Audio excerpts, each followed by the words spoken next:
my name is Anna. I'm an FASD Prevention Program Coordinator with the Saskatchewan Prevention Institute, together with Soumya, who's also joining us today. We live in Saskatoon, on the homeland of the Cree, Dakota, and Métis Nations. And I'd like to take this time to honor this and all Indigenous nations from Turtle Island who have been the caretakers and one with this land for millennia. Just some housekeeping information before we begin. This workshop is being recorded and will be available in a few days on our website as a resource. So if you know somebody who wanted but couldn't attend, we'll be sending the link to you afterwards so you can share with them. And we also turned on the closed captioning. So if you want to see it, below on the bottom menu, you can see the CC symbol, and you can activate from your end. And I'll also be monitoring like the chat during the workshop. So if you need help with anything, just let me know. I'm happy to help. And time-wise, the workshop goes until 2:30. And we'll have a 1-hour lunch break around like noon. But also Kristen will set out other breaks as well so that we don't stay like too long in front of the screen. But yeah, that will be the longer one. So today I'm glad to introduce you to Dr. Kristen McLeod. She's a registered clinical development psychologist who received her master's and PhD from the University of Guelph in Ontario. Much of her focus is on better understanding the neurodevelopmental impact of trauma and neglect, and the challenges this impact creates for traditional methods of intervention and caregiving. After practicing for 5 years in residential and then outpatient treatment of children in the welfare system in Nova Scotia, Dr. McLeod specialized in trauma-based consultation and support to caregivers, helping children and youth recover from traumatic life experiences. Now she's back in Guelph, where she founded the Attune Trauma and Regulation Center and offers trauma-informed services with her team. She also provides regular workshops and trainings on trauma-informed approaches across Canada, and that's how we met her in a conference we attended back in September. So without further ado, I'm very happy to pass it to you, Kristen. Thank you very much, Anna. Welcome, everybody. Yes, I will be taking a little morning break because I know everybody's probably just drunk their coffees and teas, so don't worry. There'll be a bit of a break, probably around 10:30 your time. I am going to pop up and share my screen. And let me just get this started here. And I will, there we go. Eventually it'll pop onto me, Anna. Hang on, I'll pin myself just a sec. So unless you want to be the one that's everyone's looking at the whole time, which you probably don't. There we go. All right, so I think we're good, right? Are people seeing me and my slideshow right now? Yeah. Okay, perfect. All right.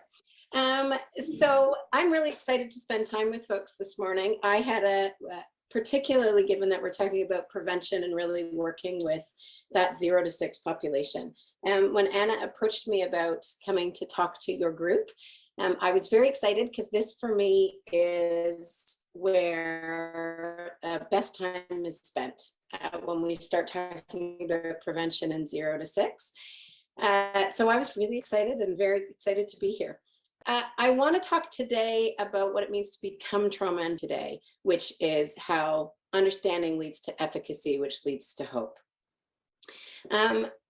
There'll be an opportunity for, I'm going to talk quite a bit until 10:30 when we take a break, and then we'll come back for about a little bit more than an hour, and then there'll be some time for questions. But if anybody has anything that they really want to ask right away, Anna, please, if there's something in the chat, please feel that you can just interrupt, jump in and say, excuse me, Kristen, we have a question, and we'll take it from there. Okay, super. So I want to start today with the motto that guides my practice. So as Anna mentioned, I have been doing this for a while now. So I actually started my clinical work back in the late 90s, working primarily with kids in the criminal justice system. That is where sort of my heart still sometimes lies in terms of those kiddos. But I was doing my research on my dissertation research or my PhD research, looking at why some of the treatments and supports that we give these kiddos that are sitting in for example, a youth criminal justice system, didn't seem to be working. Back in the 90s, a lot of you are probably too young to remember this, but back in the 90s, we used to have this idea that nothing worked with kids in the criminal justice system, and it felt very depressing and quite hopeless. And it was through that work and combined with the work I was doing at a mental health clinic that I started to feel that same sense of hopelessness, sort of going, wow, we do not have great treatment results here for kiddos that are coming into this, what we now know as a highly trauma impacted system. And around that time, I had the opportunity to hear someone speak by the name of Bessel van der Kolk. He's now written a really wonderful book, and he's a big guru in the world of trauma-informed care. And I heard him speak in the early 2000s. I think it was 2001. And he spoke on the impact of trauma, particularly in the first 6 years of life, and what then was sort of emerging research coming out about what trauma may be doing to these little developing brains. And it completely changed the way I saw the world. I saw my research. I saw the kiddos that I was working with. Because for the first time in my professional career, I had this window into what these kiddos may have experienced, what these kiddos' experiences may have done to them, and the patterns that they may have developed in order to survive those experiences. And that understanding made me feel like a better clinician and made me feel hopeful. For the last 20 years, I've been trying to share that understanding, develop that understanding for myself, and as you'll see today, create a model to help share that with everybody that I meet, and if you want to, everybody that you meet too. So the model that I shared with you today is going to be the same that I would teach an 8-year-old, or I would teach a 58-year-old, that I would teach a preschool teacher or teach a psychiatrist. I believe strongly in trying to come together to have a language that we can use. It can be adapted, as we'll talk about the model as we move on. I was recently doing some trainings, I guess recently.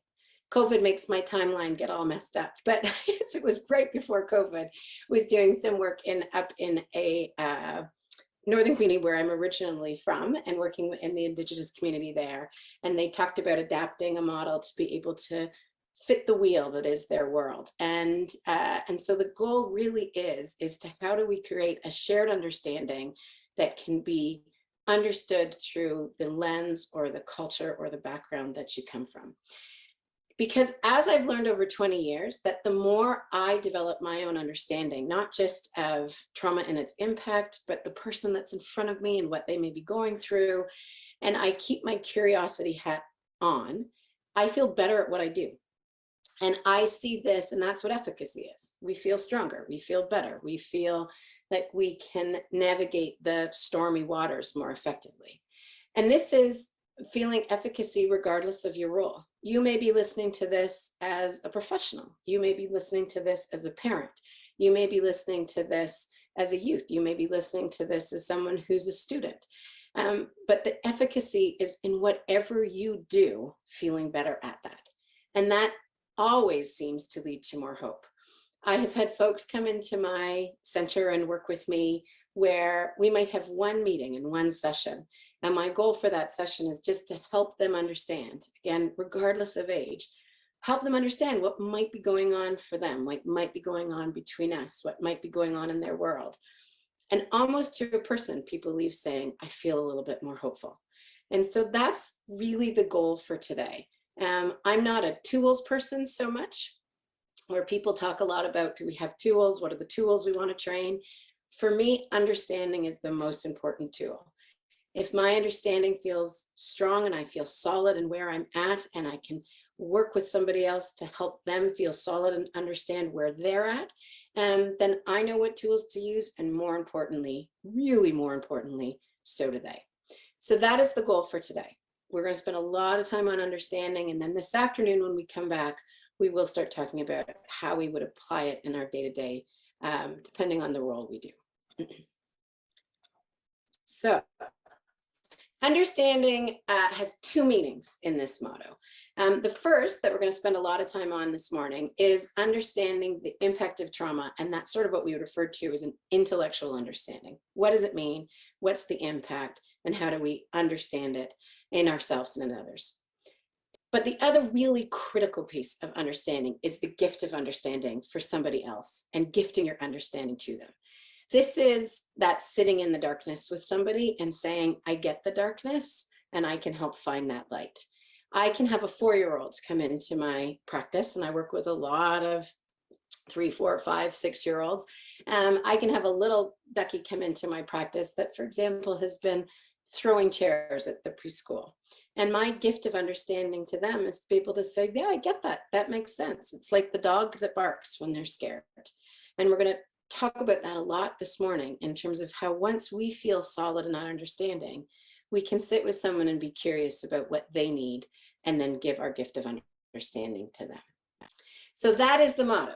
Understanding leads to efficacy, which leads to hope. Sorry, I'm going backwards. All right, my computer's doing funky things this morning. It must be, I don't know what's going on. So in order to have an understanding of trauma, we actually have to talk about trauma. And I will say that the beginning part of this training can be a little bit triggering.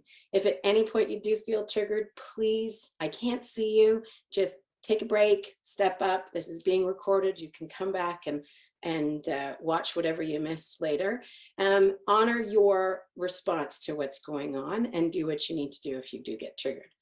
I will tell you though, that we do try and end really happy at the end of this. And there are going to be times during the morning where my goal is to actually make you laugh so that it doesn't feel such a heavy backpack. But we got to start with a little bit of the heaviness, because the reality is we know that trauma is everywhere. Generally speaking, we understand that about 1 in 4 preschoolers probably experience something traumatic. How we define trauma is going to change that statistic a little bit. I define trauma as anything that is overwhelmingly stressful in the life of that child, right?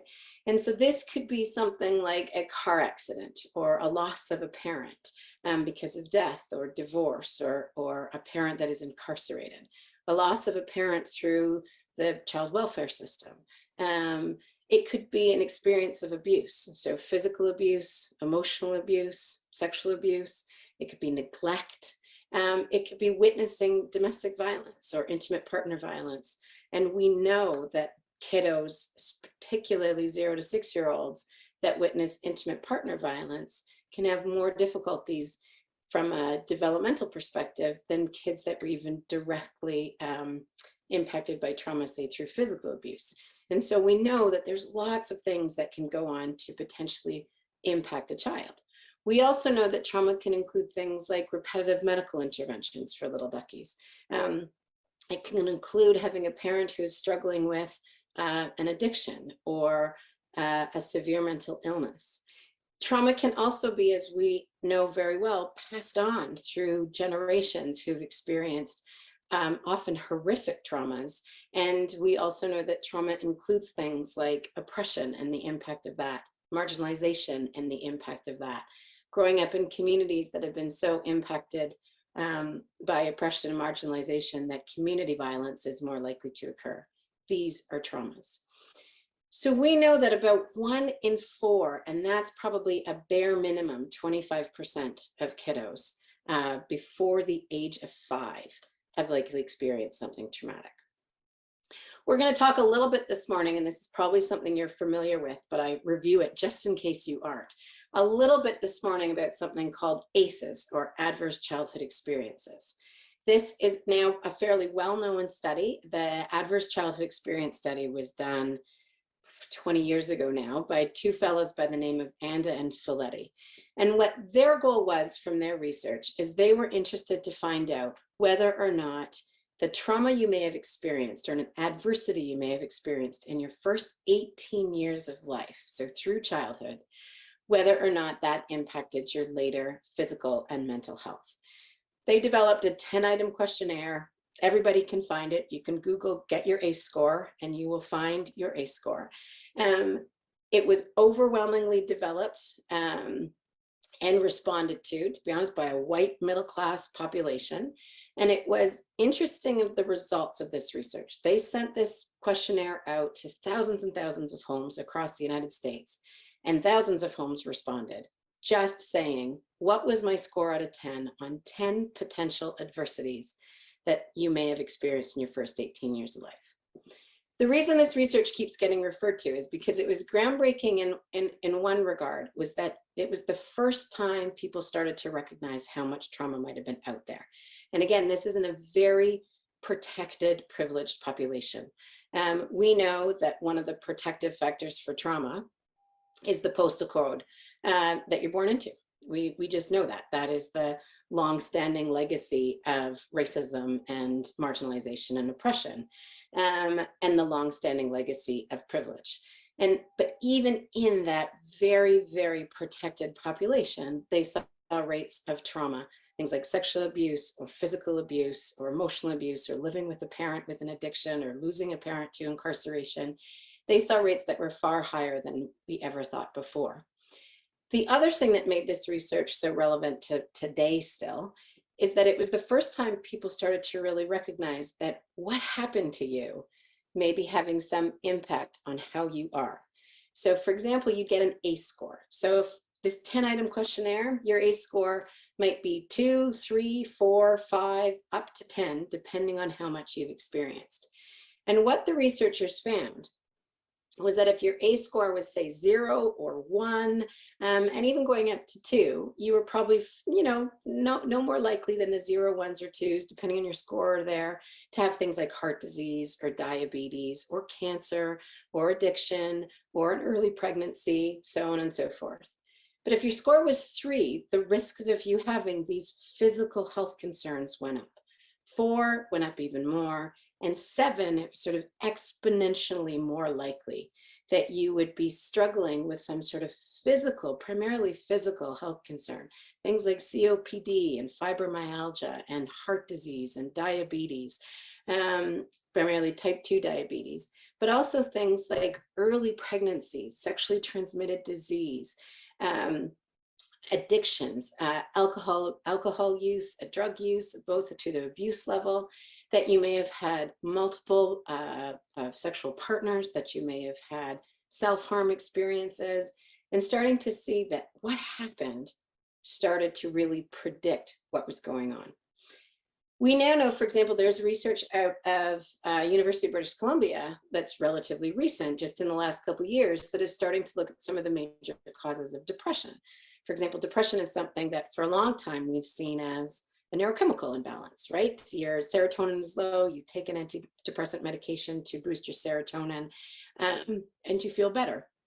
But this research coming out of BC is looking like one of the primary causes of depression is inflammation, which is stress. And that begins to link back. When we're stressed, what's going on with our body? When our body is overwhelmed, what happens to our bodies later on?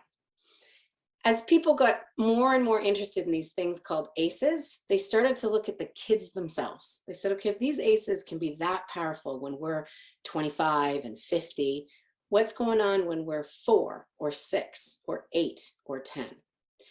And what research has consistently shown is that the #1 predictor of school attendance, both at elementary, high school, and preschool, across all sorts of studies, when controlling even for things like race, gender, that socioeconomic status, what postal code you're born into, they found that trauma is the #1 predictor of whether or not a kiddo attends school. We actually see that in the elementary and high school level, particularly in the high school level, that if a child has an ACE score of 4, they're 32 times more likely to get suspended, 32 times more likely. Interestingly, research would suggest that preschool programs where our little 0 to 6 duckies are hanging out, or at least our little 0 to 4 duckies are hanging out, they sometimes have expulsion rates that are 3 to 13 times higher than high schools. And when we start looking at who might be leaving our little preschool programs, overwhelmingly it's the kids that have the ACEs. And this is really related to that number 2 one, is that in all school-based studies, the number 1 predictor of what we refer to as behavioral health problems, kids acting up, we're seeing some sort of behavioral difficulties. The number 1 predictor is their ACE score. And that again is regardless of risk level of population. And I want to think about that because risk level of population is really relevant here in terms of how much trauma a community may experience. So we know that, for example, some of our Indigenous communities, and I know research up in sort of the northern, in particular the Northern Ontario communities, we are seeing average ACE scores for kiddos, sometimes as high as 7 or 8, because of the impact of marginalization, oppression, and all of the things, and the history of historical trauma and the intergenerational transmission of trauma. But even in those highly trauma impacted communities, the research is suggesting that just even the shift from 7 to 8 to 9 will be a stronger predictor of how many concerns that little ducky has.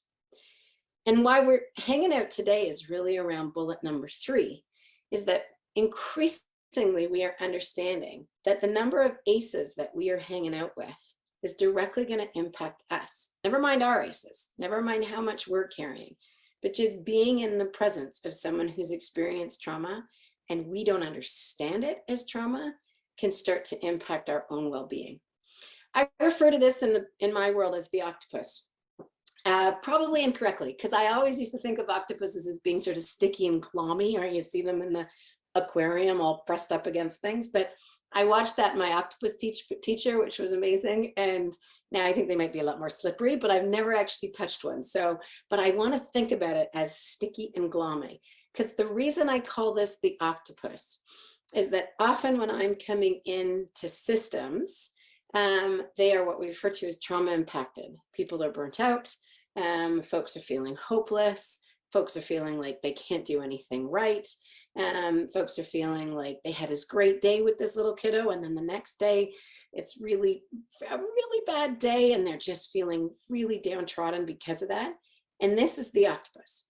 When we don't take a step back and do that understanding from that trauma perspective, the octopus starts to wear us down, and we start to become distressed ourselves.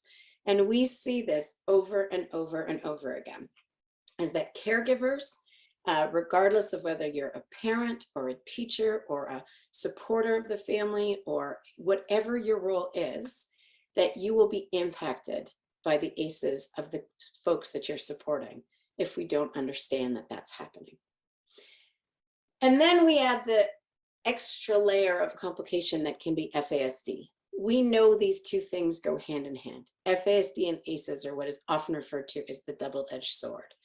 We know that a kiddo with FASD who's been identified as FASD is far more likely to have 3 or more ACEs, depending on their little upbringing when they first, after birth.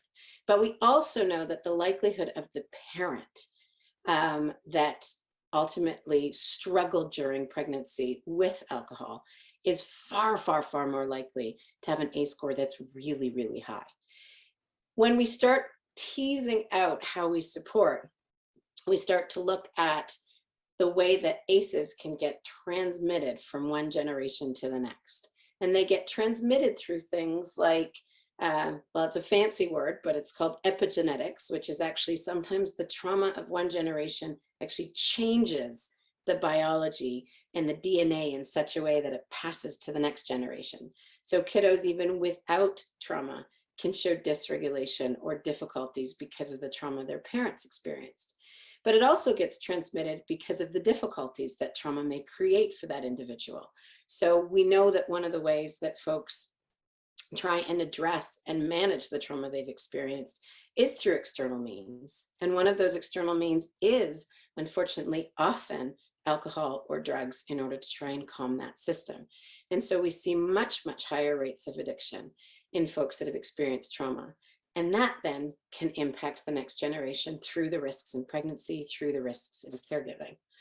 We can also see, and we'll talk about this today, is that when trauma is in one generation, it can make it really difficult for that individual to meet the needs of their child, not because they don't want to, but because their own difficulties around managing their stress and what trauma has done to them can make it increasingly difficult for them to be present in that moment. And so we see this constant relationship between the things that folks do to survive, the trauma that they've experienced, and the impact on the next folks. So I wanted to do, before we sort of get in, because we're going to talk a lot about what I just talked about in much, much deeper detail, but I wanted to talk about a couple of things because we really focus on 0 to 6 that I often hear when I'm supporting folks that work with 0 to 6. And there's a few myths that I just wanted to dispel before we get going too deeply.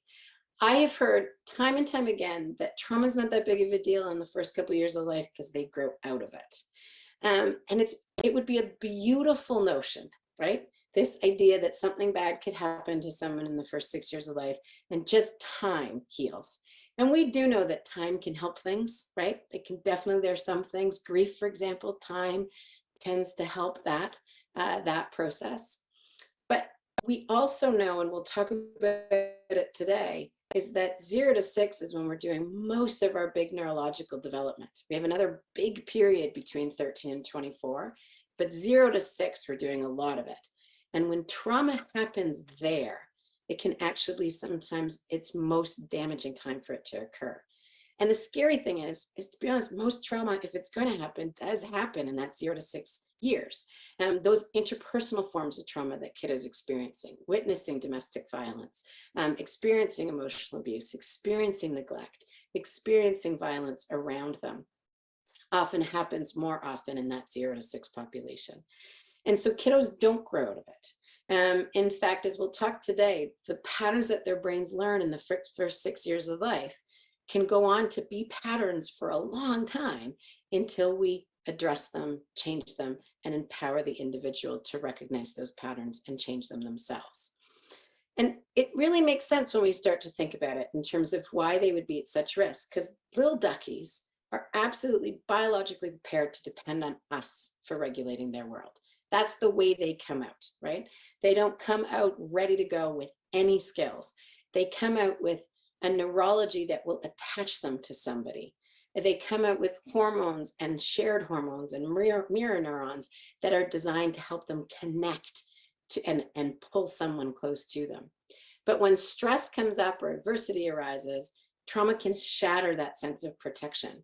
And so in this world of attachment where we talk about serve and return, where a kiddo serves something up, a need, a cry, a smile, and a caregiver returns, meets them where they're at, a child feels safe.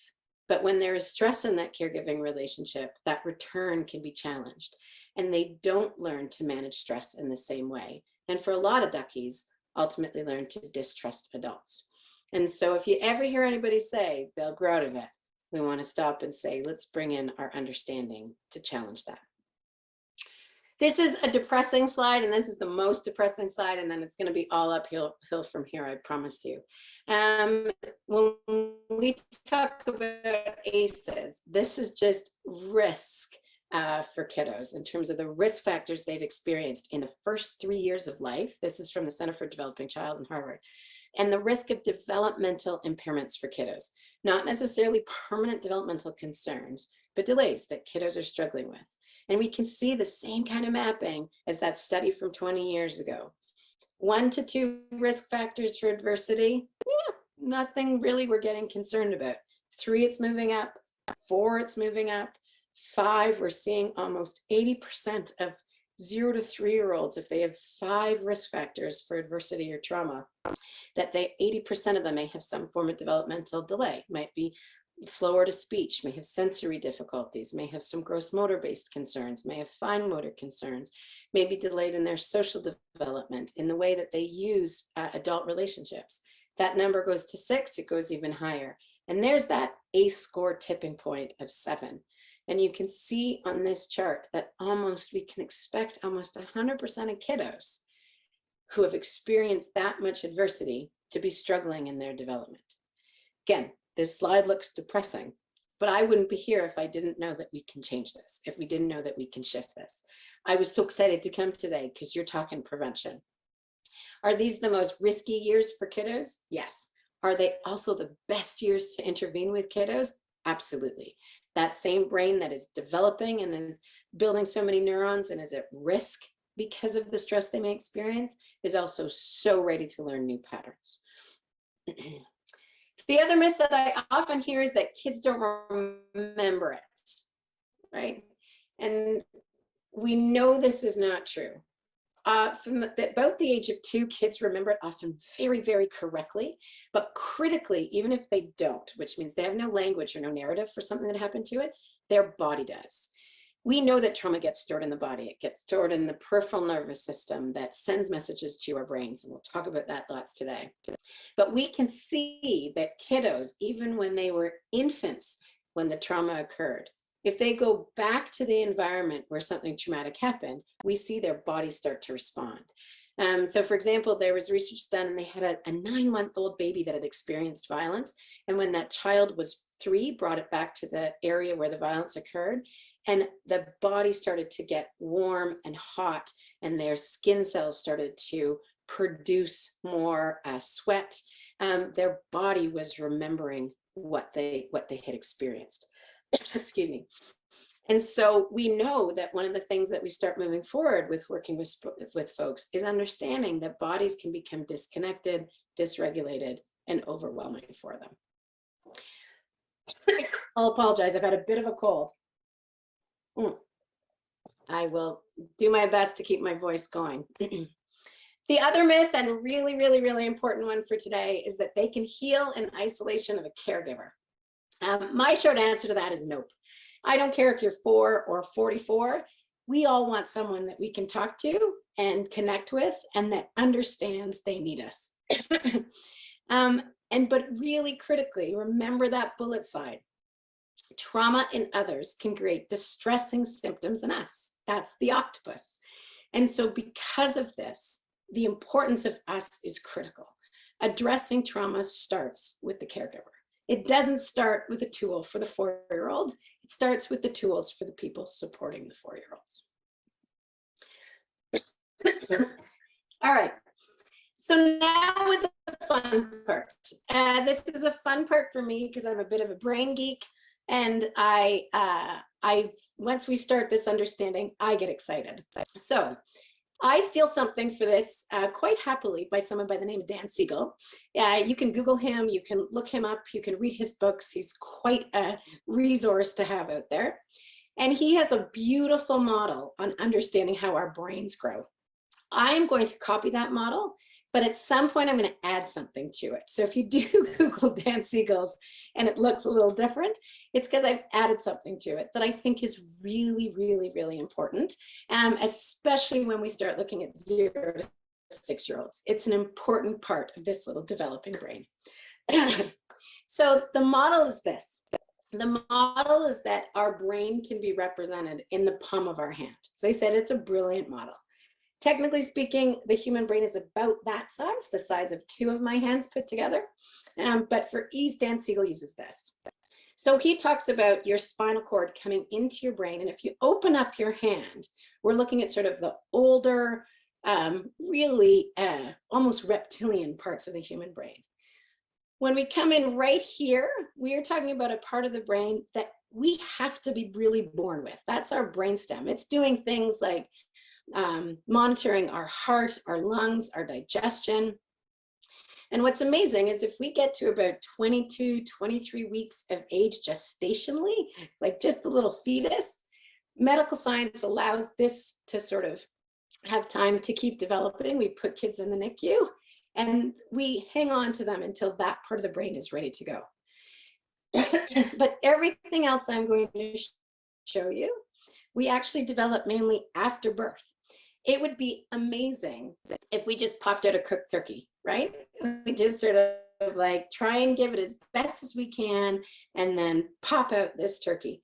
That is not the way neurological development works. We are born with all sorts of genetic potential. Sometimes we are born already with some neurological adversity, and that's what we see in FASD, for example.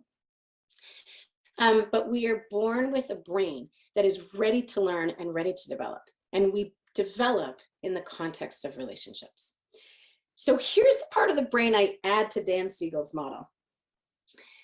This part of the brain right here, this fleshy part of your thumb, develops a lot in the first 3 years of life. This is the early workings of our sensory brain.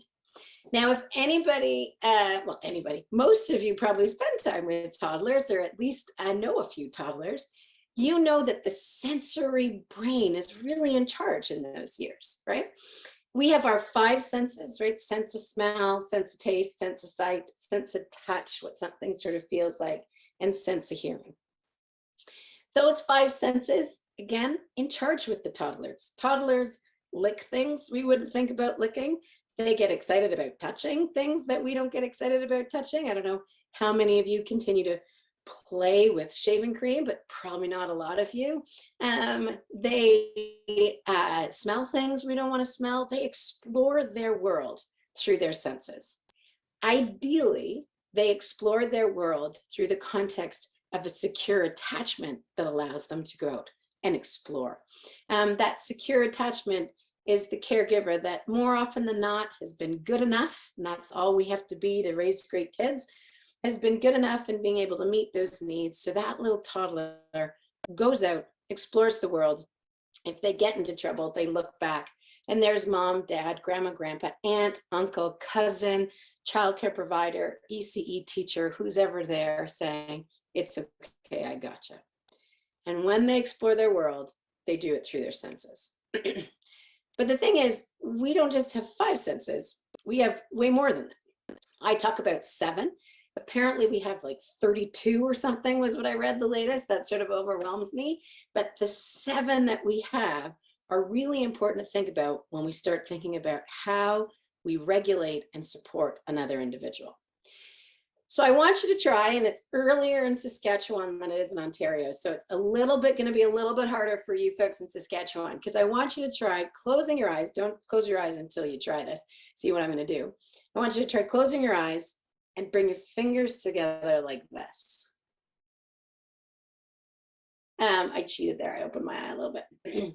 So the reason I'm getting you to do that, that was an occupational therapist friend of mine once showed me that as a trick to getting into that system, is because this kicks in something called our proprioceptive system, which is sense number 6. The reason we do this is because it is the only system we have in our brain that tells us where we are when our eyes are closed. That's pretty cool. We use our eyes to define space and define our body awareness around us. But when we can't see, we use this proprioceptive system.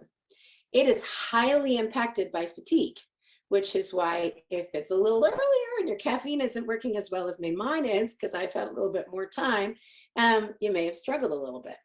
If you're an exhausted caregiver or you're a little burnt out, maybe you struggled a little bit. It's also impacted by things like alcohol, by drug use. I think that's probably why police would make you do this if you ever got pulled over. I don't know. I've never had it happen, but you see it in the movies. But overwhelmingly, for the most part, it's fatigue that impacts it. So why are we talking about this when we're talking about the impact of trauma? Well, it's because I want you to think about how we support an infant. I want you to imagine right now, there is a 4-month-old baby screaming on the floor beside you. And I want you to think about what you're going to do.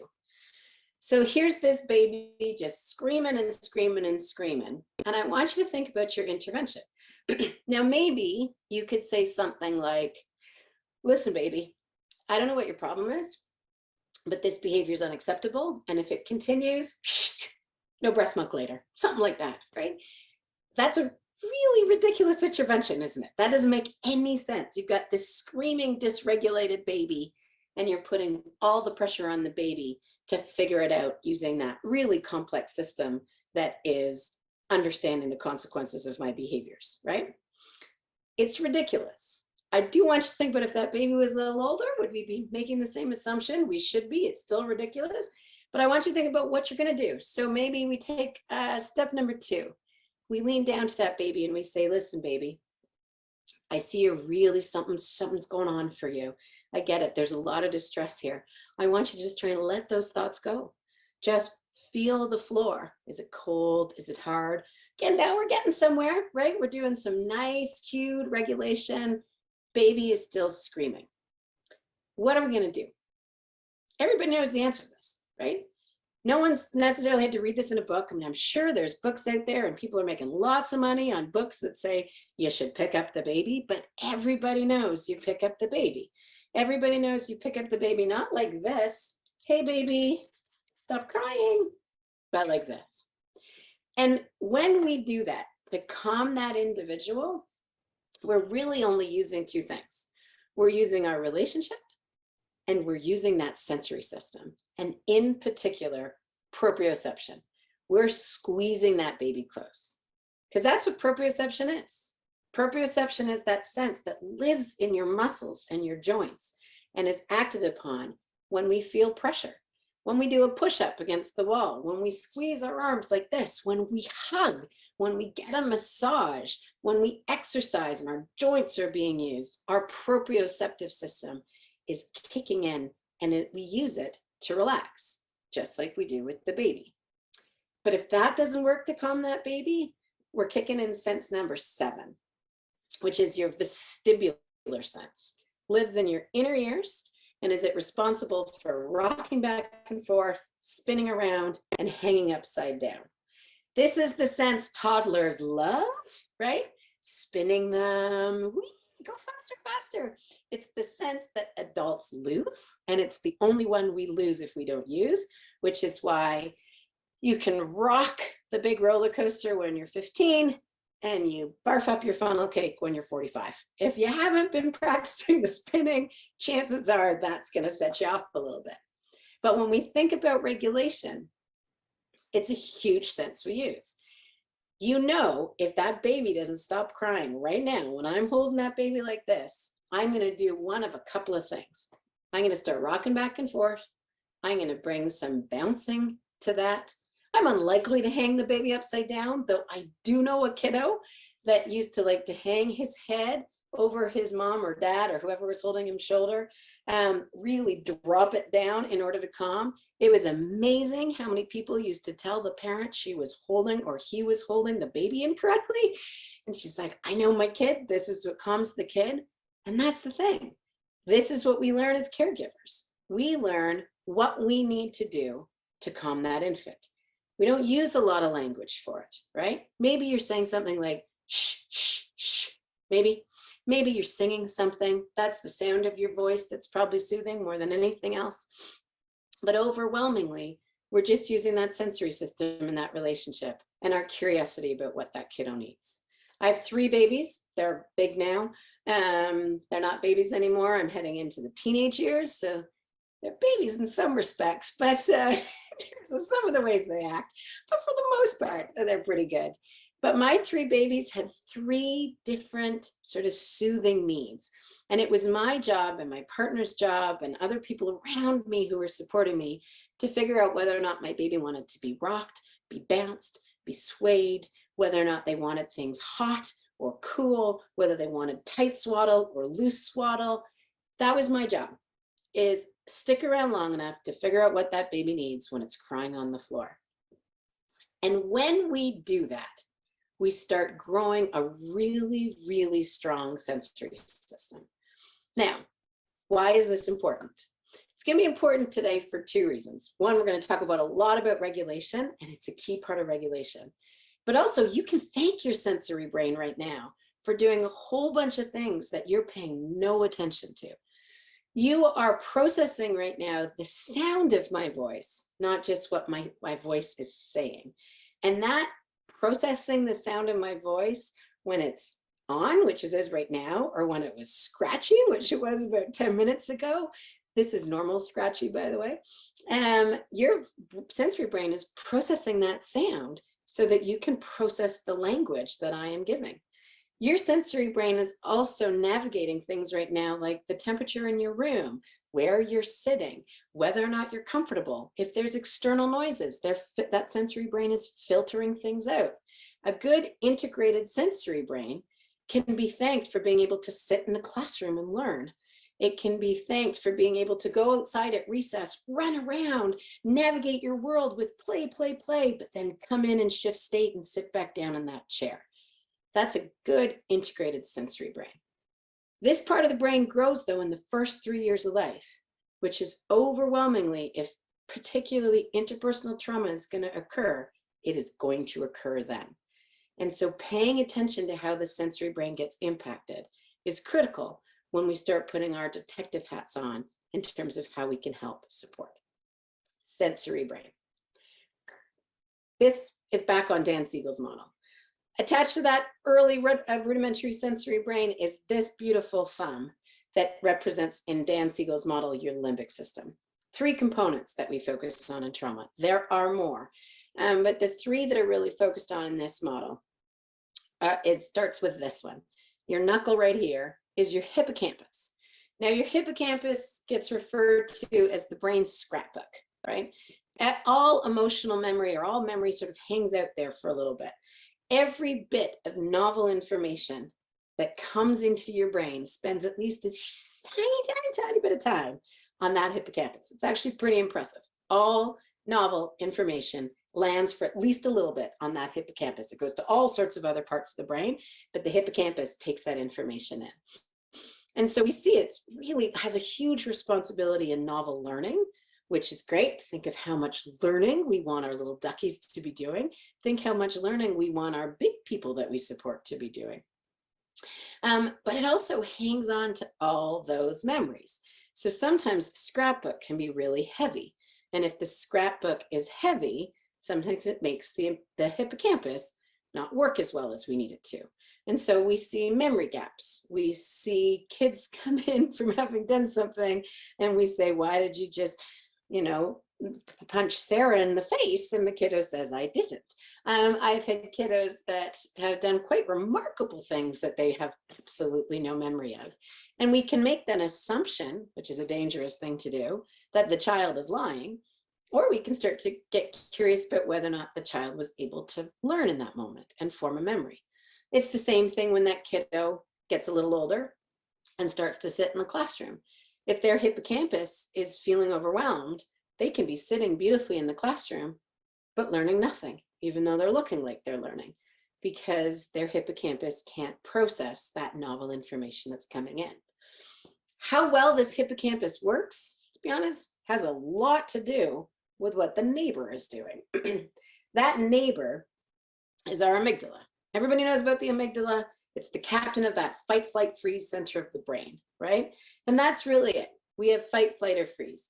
We talk a bit about fear of near death and different processes that can go in there. When we talk about trauma, for me, it's still about that fight, flight, and freeze. It is the something bad's going to happen, I'm going to fight you.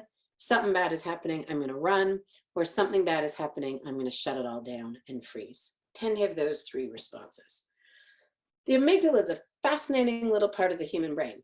We are born with this, right? Whereas the rest of the brain we sort of develop, we're born with the amygdala ready to go. Our job in caregiving is to build connections to that amygdala to chill it out, right? Think about it. That baby comes out and it is like, hopefully just sort of been hanging out, food on demand as best as we can, waterbed, that sounds pretty good. Any children of the 80s know that waterbeds were really cool once upon a time. And then this kiddo comes out and they're naked. And depending on where they're born, it could be really bright lights and some stranger that's holding on to their feet. And the baby goes, and if the baby doesn't go, someone's shaking it or banging it a little bit to get it to cry. It's a weird first couple of seconds, I think, for the baby. And that's the amygdala saying, this is terrifying. Doesn't have language for it yet. It just has a reaction, which is, I'm scared and I'm going to scream. And here's the thing, from that first moment, we start to train that amygdala. We start to say, I got you, baby. And that's what we know we want to have happen, right? We know ideally we can provide a child to the mom, because the mom is where the kiddo has spent the most time hanging out so far. If not the mom, another caregiver. We know that in 11 minutes, for example, research has shown after 11 minutes of life, outside of here, a kiddo can start responding to, say, the looks of his dad or another caregiver and start to try and meet those gazes. They are so ready to connect with us. And we use that connection to calm that amygdala. But the amygdala, as I said, is a powerful little thing. It's the fastest thing in the human brain. Nothing is quicker. So the parts of the brain that think and process language and remember the rules, all way, way slower than the amygdala. So we need time and patience to build those connections to that amygdala. And sometimes, and this is really what trauma is, things happen that get in the way of being able to build those connections. There was awful research done, and it's awful research. And I'm just putting it out there, and that it was awful research, but I'm talking about it because when we start to put trauma-informed assumptions on it, or trauma-informed sort of lens on it, it's really insightful in terms of the way we need to see the world. And so there's this research that was done in the 60s with cats. What they were interested in, the researchers were interested in, is the function of that amygdala. And so what they would do is they would take cats, they would have a caregiver, an experimenter, get to know the cat so that the cat eventually purred or connected when this caregiver experimenter showed up, right? So did whatever cats do. I'm a dog owner. My gigantic dog is just on the floor beside me. But I think cats do things like purr and snuggle up to you. I don't know. So they did that. And then as soon as they had that relationship with the cat, they went in and they damaged the amygdala. And they said, now let's look to see what's going to happen next. So before I tell you what happened next, I want to put some really key assumptions on this. Not assumptions that came out in that 1960s research, but assumptions that are now, when we look at the folks that we support, can we see those kitty cats and ourselves in these relationships? Because the first assumption is really important. What the experiment was about to do is have the caregiver or the researcher, however we want to call them, approach the cat that the day before they would approach and the cat would show affection to. But now this cat had a damaged amygdala. The first assumption is that caregiver knows what they're doing, right? I make that assumption every time I come into a trauma-impacted system, that whether they are teachers or physicians or parents or secretaries or name it, regardless of what their role is, they know more about their role than I do. They are better at their role than I am, but they are feeling bad about their role because of the trauma that they're not understanding. If we make the assumption that people do well if they can, and the caregiver in this experiment knew what they were doing. The other assumption, and this is critical, is the caregiver was not intending harm, right? Are there people out there that intend some harm? Probably. Overwhelmingly, are most people causing harm unintentionally, out of control, wishing they hadn't, not knowing the reaction that it's going to create, getting a reaction they can't manage? Way more often. And in this experiment, when that caregiver goes out, the caregiver wasn't intending to harm the kitty cat. And the third assumption, and the most critical one, because it's the one we lose sight of the most, is that kitty cat in that cage wanted whatever was coming. That kitty cat wanted the love, that kitty cat wanted the food, that kitty cat wanted the connection, and would have responded effectively if it could. But they had damaged that little kitty cat's amygdala, and it didn't. It didn't respond effectively. You know what that kitty cat did when that experimenter walked up? Literally, the experimenter that had fed it the day before, when that experimenter walked up to that kitty cat, it went. Now, here's the interesting thing about fight, flight, and freeze, and in particular cats. As I mentioned, I'm a dog owner. If I see a cat while I'm walking my dog, most cats do that, but then they bolt. So I said, we have fight, flight, and freeze. Fight is this. People don't run away. They're ready for it. They're ready for that fight. If we don't give them the fight, it fizzles. But flight is I'm going to take off, but it has this interesting component to it. Meanness. It's got, look how mean I am. And I really think evolutionarily, that just buys them time to run, right? So I look at my marriage, and I'm well married. He's upstairs somewhere right now, COVID, working from home, he's upstairs. I like him a lot. Good guy. We have 3 kids together, but we have very different amygdala responses if we're triggered. I am 100% a fighter. I would like to think that if I'm ever in a dark alley and someone does something to me, my instinct would be to run. But for the most part, I fight. I'm just like, I'm ready to go. He's a fighter. And so in a marriage, it's not like and run. It's more like, you're the worst wife ever, and then takes off, right? Just leaves. And the fighter's sort of running behind him. But yeah, he just leaves. And that's that reaction, right? When the amygdala kicks in, it's a reaction. It's not a planned response. It's not thoughtful. It's just, what does my brain do to survive? And flight almost always has meanness. That's what the cat did in the cage. But here's the other really important thing. That cat, and they did this over and over and over again, unfortunately, in this research, that cat must have gone and then looked back and went, oh man, I'm in a cage. Because what the cat did next was become incredibly violent to that experimenter. Literally attacking the hand that fed it. Why? We often think of fighters as being the sort of risk for violence, but in fact, flighters are. Because the goal of flight is get away, but that cat couldn't. And in impairing that very strong evolutionary reaction in the fastest part of the human brain, we triggered aggression. They don't have to be cats for that to happen. Kids, humans of any age, the response is the same. When we stop a flight path from happening, it could get really ugly. Because when we stop that evolutionary need to get away, they'll attack, right? Not because they want to, not because they didn't want what was coming, but because they are reacting to what's happening in the moment. Cat attacked. By the way, the last one, that amygdala, is freeze, right? We see freeze in a lot of components. And the freeze is just shut her all down. And we can see ultimately things like dissociation, where folks just completely separate from the moment. In little duckies, freeze tends to be really quick. It tends to just be a moment that we miss, and then they get really dysregulated. So I remember once having a 4-year-old that I was working with. He was very excited to see me. I was very excited to see him, and I picked him up. And in picking him up, I must have triggered his vestibular system in a way that was unpleasant for him. He dissociated a little bit. And when I put him down, he started climbing all over like a cat and meowing. And that dysregulation probably followed a little moment of dissociation. That's that amygdala. It's a really powerful part of the brain.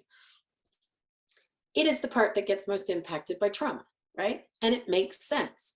It is the part of the brain that is constantly scanning for danger, right? Is this dangerous? Is this dangerous? Is this dangerous? Is this dangerous? And in the context of our relationships, we say, no, it isn't. That's okay. You don't need to be scared right now. We gotcha. And so the amygdala learns to just flip over the things that it doesn't need to be scared of. But when kiddos experience trauma and adversity in those first 6 years of life, the amygdala starts to say, this is dangerous, this is dangerous, this is dangerous. And then starts that reaction, even in times when it doesn't need to. So a caring caregiver comes over and says, hey, bud, how you doing? But just the closeness of that caregiver triggers the amygdala, and the kiddo kicks us in the shins and runs, right? And so we begin to see in trauma that the amygdala response or reaction is impaired. Happens when it shouldn't, happens too often, becomes very maladaptive, the amygdala. We'll talk more about that as we go on. Now I move into our thumbnail right here. This is back on Dan Siegel's model. That's the anterior cingulate gyrus, the part that the cingulate gyrus runs between the two parts of the brain, and the anterior is sort of at the front. And what it does is takes the information from this and connects it to that big, beautiful brain that thinks and plans and problem solves and remembers the rules and remembers consequences and remembers the rewards and is able to hold off the impulses in order to get there. Big, fantastic, beautiful part of the brain that is doing a lot of growing in the first 6 years of life, but we don't really depend on it then, right? If we look right here at our fingernails that land on that thumb and that sensory system, that's the prefrontal cortex. With little duckies, I refer to that as the captain of the brain, right? That is your captain. But we're not born captains, right? We are of a lot of learning to get to the place where we can be captains, because this part of the brain can be really powerful. And if we don't want to rely on this part of the brain too soon. We all know that. We don't expect kiddos to actually have a decent prefrontal cortex until they're about 7. If they've had trauma or adversity, that's going to take a lot longer because we have to give back and go back to give the things that they missed. We'll talk about that more.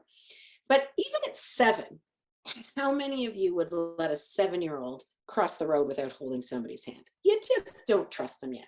You put an ice cream truck on the other side of that road, ice cream that's hanging out in your limbic system, emotional brain, and your sensory brain hears that music, doot, doot, doot, doot, doot, doot. The brain's already excited, and then the kid goes, oh my gosh, I know what that sound is. That's ice cream and the power that that has. Do you honestly think that lid is going to stay on? Chances are it won't. And it's gonna, that kiddo's gonna run across the street and not pay any attention to the cars in order to get to the ice cream. That's that prefrontal cortex. We start to really build that part of the brain in our adolescent years, right? Between the ages of 13 and 24, we are making mistakes, we are taking chances, we are exploring our worlds, and in doing so, we are building, hopefully, a really strong lid, so that when this part of the brain is 25 years old and saying, I really don't like my boss, I should go tell my boss to jump in the lake, the lid comes down and goes, hang on a sec, bud. Do we really want to do that? Let's walk through what's going to happen if we do that, right? You're getting married, you won't have a job, it's not the best plan. What could we do differently? That's a regulated, coordinated, integrated brain. And that's the goal. The goal is that our brain integrates in a way that is functional, that allows us to go out in the world and navigate the world with relative success. But what trauma does is separates most of the time, or it integrates at times that's not good for us. So it connects memories or images or people with things that are scary. It integrates to say all adults can't be trusted. And it separates out, say, the amygdala from that really critical lid that comes down to say, hey, bud, we've got this. We can do something different instead. So that's really what trauma is in essence. Trauma, when it starts to impact the brain, starts to impact it by altering the way stress is navigated when it occurs in our brain. And stress can be all sorts of things, right? Stress can be hunger, stress can be pain, stress can be fear coming towards you, that stress response system. Stress can be a teacher asking you for a pencil. And I've seen that. I've seen kids flip their desks and tell their teachers to F off when a teacher has said, hey, bud, where's your pencil? Stress can be all sorts of things that the brain has to integrate and navigate and manage. And trauma begins to impact it. Why? Well, what we understand, these are a bunch of words here. So we understand that when the amygdala kicks in and says, this is scary, certain things happen. We release a huge amount of hormones and neurochemicals into our brain and into our body. In particular, we release things like cortisol, which gets our adrenaline going, right? When adrenaline is going, we run faster than we've ever run. We can hit harder than we've ever hit. We get rid of things we don't need, like we really don't need thinking and planning and processing of language. That has nothing to do with survival. So it takes energy away from that lid, that big, beautiful brain that problem solves. It puts all the energy into making sure the muscles can be fast and the heart can pump and the lungs can work to mass capacity, right? That's the goal of survival. That cortisol, the goal of it is to kick in, get the body ready for that fight, flight, or freeze. And then when the scary thing is over, cortisol leaves our brain and that body calms down. One's the gas pedal, one is the brake. That's the way it's supposed to happen. Something scary happens, gas pedal kicks in. We get to safety, cortisol leaves our brain. What we understand happens in trauma, and I will steal this quote directly from Bessel van der Kolk, who I, as you can imagine, adore quite highly in terms of the work that he and many of his teams and the folks he supports has done. So he says the essence of trauma is when that fight, flight, freeze system is activated, but it doesn't achieve the goal of safety, right? So it's the kiddo that's hiding under the table, scared. It's the teenager that walks into a school so hypervigilant because of so much they've experienced that the whole world seems scary, and they're prickly or shut down or ready to run at any moment. It's the person that comes into a meeting with you and they've learned so many times that they can't be safe, that they enter that meeting feeling unsafe, and they look shut down or disengaged or prickly or reactive. That's what happens. In trauma, they start to realize that it doesn't achieve safety, but the system keeps kicking in. Cortisol keeps flooding the brain. And unfortunately, cortisol is not meant to do that. It's not meant to hang out. It's meant to come and leave. Because when that stress hormone is released and it stays in the brain, it becomes a neurotoxin. That's why we call it toxic stress. It starts to kill off the little neurons that are growing. This is why trauma can be its most damaging in the first 6 years of life. Because in the first 6 years of life, we are growing neurons at an exponentially fast rate. We are growing neurons like crazy. We stop growing neurons at some point. By around the age of 24, it's more this neurons just start to slowly die. Like, it's not great, but we can still learn things at 50. We have something called neuroplasticity. Our brain can change. But who's kidding who? It's harder to learn something at 50, some things, than it is at 5, right? Like, do not challenge a 5-year-old to a unicycle competition if you've never been one and you're 50 and you're going to say, I'm going to ride a unicycle. Because you give that kid 5 days, if they already know how to ride a bike, they'll be on their unicycle spinning around you going, what's your problem, old man? Why are you taking so long? Because their brain's just faster at certain things. But their brain's also more vulnerable. And so in those first 6 years of life, when the stress is overwhelming, we run the risk of both building patterns in the brains that are integrated in a way we don't want to, and they bring those patterns into every environment in their life, separating in the brains in the way we don't want to, and potentially killing off the neurons that we need for those change. So it feels really depressing, right? But the code word for hope in neurology is that neuroplasticity.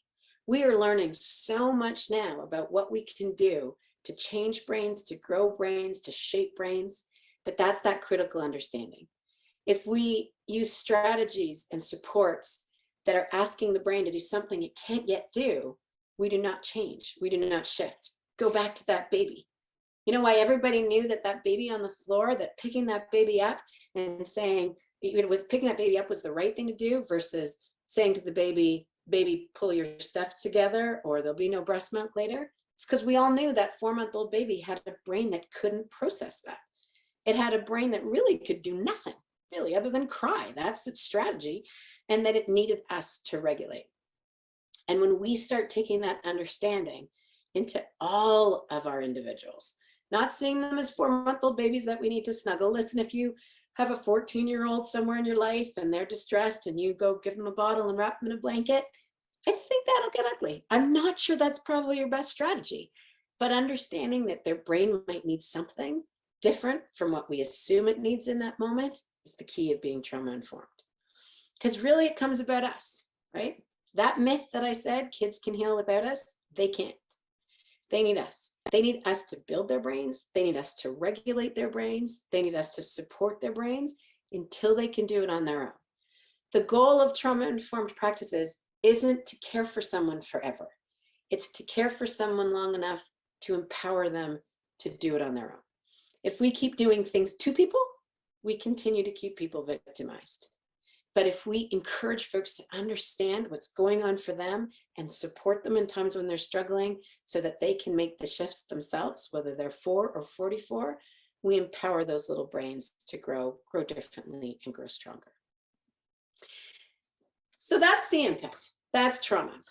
So what's the influence of culture in this? Because this is not what I'm going to be talking about today. I'm going to be talking about the neurology, but it's really important to take a moment to talk about how culture can impact this.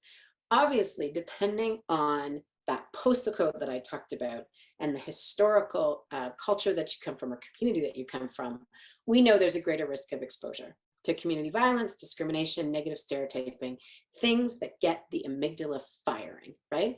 And when we are firing our amygdalas, we run the risk of those neurological concerns. But we also know that we have systems where there are barriers to treatment created by things like powerlessness, social and economic marginalization, distrust, and also often a lens that so many treatment providers have that is from this expert perspective of, I know everything and you know nothing, as opposed to, let's share some understanding and come together in a way that meets you where you're at, right? I bring in every single individual that I work with that they are the expert of them. They are certainly the expert of their child. And how do we help connect in order to allow them to feel that we feel that and to feel that themselves. Related to this marginalization, though, is that we know that those from minority groups, this is not folks that are from that ACE study, the overwhelmingly white majority of folks that had answered that questionnaire, we're going to see more difficulties for longer periods of time than folks that are from sort of the majority culture.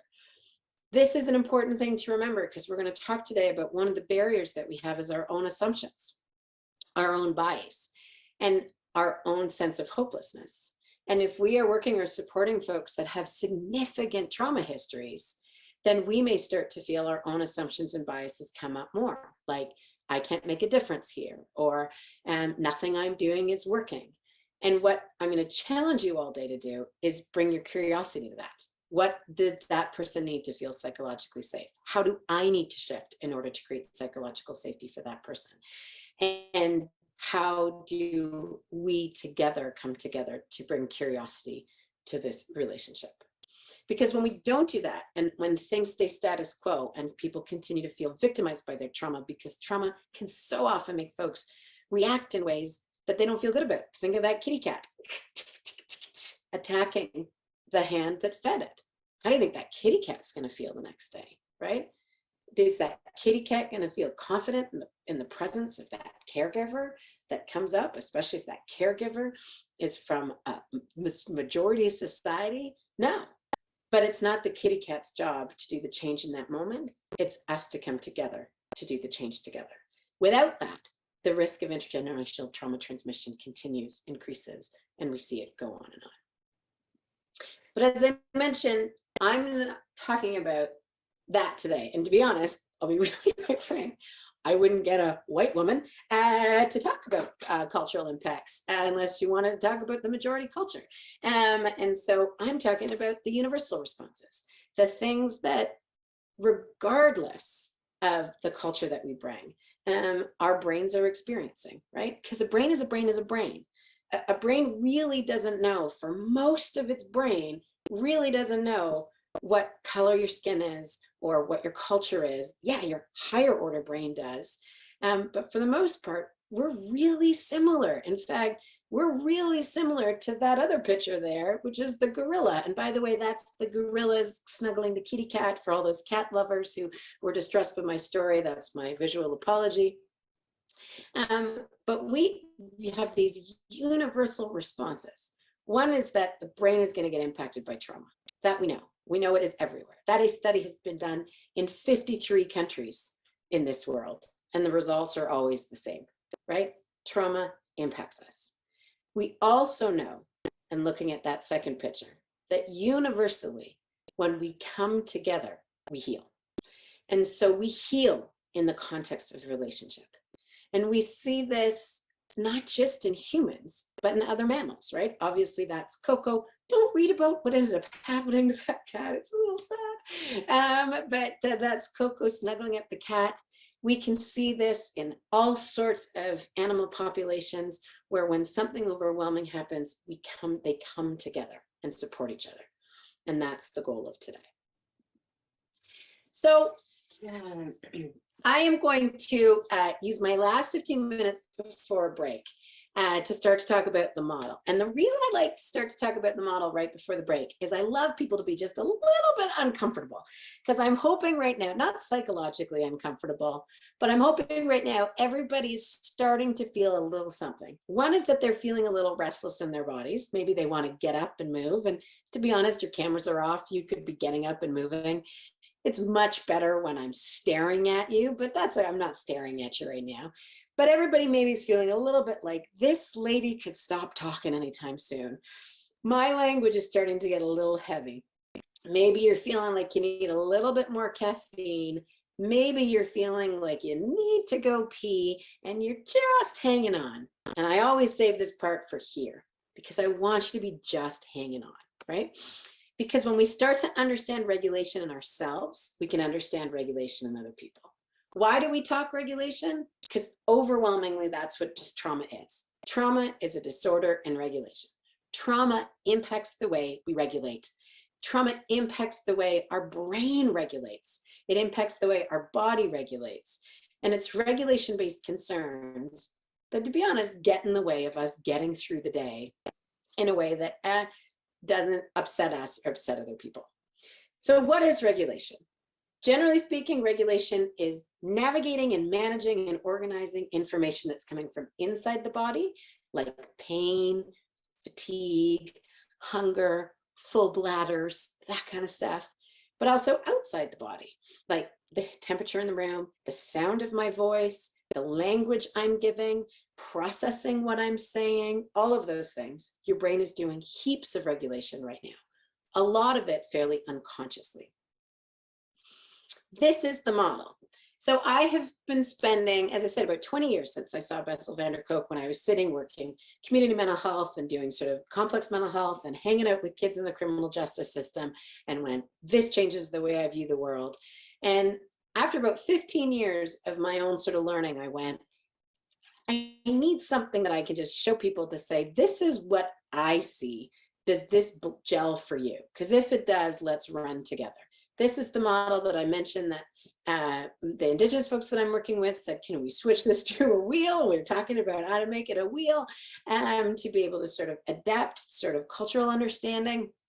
But it's this idea of what do our brains, just as human brains, need to do during the day, and how do we get through it? So I'm going to walk through this model, give you a little story, and then let you have a little break, and we'll come back and dive a little more deeply into it. So this is what I refer to as the regulation pyramid. This model tries to include sort of understanding of attachment, understanding of trauma, and understanding of regulation. Some of you may recognize the categories that hang out in the first four: prosocial, social, cognitive, emotional, because I have taken those through the Canadian Self-Regulation Institute and the work of Stuart Shanker and their team around sort of some of those neurological regulatory abilities we need to have to sort of get through the day. I'm going to walk through them in terms of how I see them and how they sort of fit with the day-to-day understanding and work that I do. So up at the very top of the pyramid is something called prosocial regulation. Now, some people say, oh, this is what we're trying to achieve. In my model, it's the one we're actually going to think about the least. So we just don't, from an intervention perspective, you don't want to go there too often, but you'll start to see that we do so much, right? I want to go there from a good kid perspective, but I don't want to put too much pressure up there. Because let's think about what it is. Prosocial regulation is literally the good kid. It's not what it's called. No one says that in any book, but that's what it is. It's the kiddo that follows the rule. It's the kiddo that shows empathy. It's the adult that's asking everybody for help and supporting everybody. It's the adult that's getting all the paperwork done, right? Like just everyone's the really good kid. This is something that is hard to achieve. Everybody wants to do, but puts a lot of pressure. I have worked with folks from all sorts of walks of life. I've been very fortunate and very honored in the work that I've done. I have never met anybody who doesn't want to be a good kid, right? And I've worked with some folks that have done some not so great things, but they did not wake up in that morning saying, this is who I want to be. Maybe they felt that's all they were worth, but it was definitely not what they wanted to be. And I firmly believe that. We do well if we can. So what's getting in the way? When we start getting curious about what's getting in the way, we go lower on the pyramid. What's next? Social regulation. These are our friendships, not our intimate relationships, not those ones we depend on in that regard for that sort of totally get us, but social relationships like peers or colleagues or friends that we go out with every once in a while. They're the folks in the village that are around our village, but not the closest necessarily to us. For a lot of folks, this is actual really strength, right? So the extroverts out there in the room, you like hanging with peeps. I'm one of those extroverts. I like hanging with peeps. I get energy from it. That recharges my batteries. But for a lot of folks that I support, this is a struggle, right? particularly for little kiddos. They're too clingy, they're too needy, they don't share well, they challenge other peers. A lot of the kiddos that I work with go on to be bullies, as we refer to them to. They're just kids that are struggling. They're probably more likely also to get bullied. And so we can see that this can be a pressure that sort of hangs out and puts pressure on the bottom of the pyramid. Let's go down one more. What other things might we see or have difficulties? This is cognitive regulation. Cognitive regulation is what you're doing heaps of right now. You are processing lots and lots of language. I know you are. I know how fast I speak. Very curious to see the closed captioning on this. I apologize. I try in my brain to go slow. This in my brain is me slow. But I know I put a lot of language out there. I'm also a little bit selfish about that, where I sort of say, if I only get you for a day, I want to share as much as I can, because for me, understanding is such a key tool. I throw a lot at you. And your brain is doing its best it can to regulate tons of that information and process the language that's coming at you. You're also trying to pay attention, which is another thing in cognitive regulation, and you're trying to withhold impulses, right? Maybe it's, again, in Zoom, it's a little different. Back in when we used to do these presentations together, it might be the impulse to talk to somebody beside you, to get up, even though if you need to, you should, or impulse to ask a question or anything like that, you might be withholding. And here's the thing, that's a lot of pressure. That cognitive regulation, that social regulation, that pro-social regulation, they're higher order functionings. They live in the lid. They're regulated mostly by that big, beautiful cortex that we grow last, right? Those higher order functions are supported by what's on the bottom. And so it's the bottom of the pyramid we get curious about. And right now, it's the bottom of your pyramid that's starting to give out because the top is getting too heavy, mainly too much language, you're ready for a little break. So let's take a look at the bottom of the pyramid, because underneath cognitive regulation are the two things that hold the pyramid up. One is emotional regulation. How well can you name your feelings in order to tame your feelings? That's the goal, right? Do you understand what you're feeling, and do you have some tools to navigate it? Have you been given language, in a language that makes sense to you, about what this feeling is that you're experiencing it? Can you sit with your feelings without judging your feelings? These are all things we need to learn in emotional regulation. Sometimes those emotions are really heavy, makes it hard for us to be the good kid.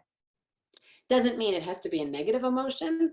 It could be excitement, right? How many of you ever been super, super, super excited, and then someone's asked you to do something like stand really straight in a line, and it's difficult for you to stand in a line without touching someone or getting excited and moving around too much, right? Think of how often we do that with little duckies, where we say, you're going on a field trip, but now you got to line up. And that's just a really big ask for their body with that much excitement and maybe a little worry. And chances are we might crumble their pyramid and they might punch somebody in the line, which isn't great. But if we understand the pyramid, we understand. Imagine being super excited because you're getting married tomorrow, but you have a math test that day. Tricky, right? You'd do much better on that math test if you were a little less excited about the wedding, because the emotional regulation is heavy, and that makes it harder to do the stuff on the top. But all of that puts pressure on the bottom. So the bottom, arousal regulation. This is where we move away from the Self-Regulation Institute stuff, because in trauma, we talk about arousal. It's all about arousal. The arousal system, or what we refer to as the window of tolerance. How much can our brain manage before we fall apart? What hangs out in this arousal system? That sensory system I talked to you about. It's in there. If your sensory system starts to get irritated, you're going to have trouble doing all the stuff on top, right? How many of you have sat beside somebody in a theater who's sucking a candy, and all you want to do is rip that candy out of that person's mouth, right? Because you can't pay attention, because all you can hear is that of the candy. That's your arousal system going, really? Seriously? The other things that hang out in there, sleep, which is the master regulator, right? If you are working with someone who's not getting curious about how well you're sleeping, you should be curious about how well you're sleeping, because it's the master regulator. Pain lives in there. Our response to pain, our reaction to pain, how much we feel pain. Our physical health lies in there. Exercise lies in there. And critically, that stress response lies in there. That's where your amygdala is. Your amygdala is not about emotion. It's about stress. And it hangs out in arousal regulation. Now, as I said, I like to save this for when people start to get uncomfortable, because we all have these little strategies we use to manage the bottom of our pyramid. We call them arousal regulation strategies, right? So you can't see me, my full body, but you've probably already guessed that I am standing. I am. I'm in front of a little standing desk thing. And the reason I'm standing is because I think better when I move. I'm not ADHD, though just for a little aside, like every single person I work with has that diagnosis. There's no chance that's the case. I think that's a Western need to fit a box on something we don't fully understand all the time. That's because trauma goes to the bottom.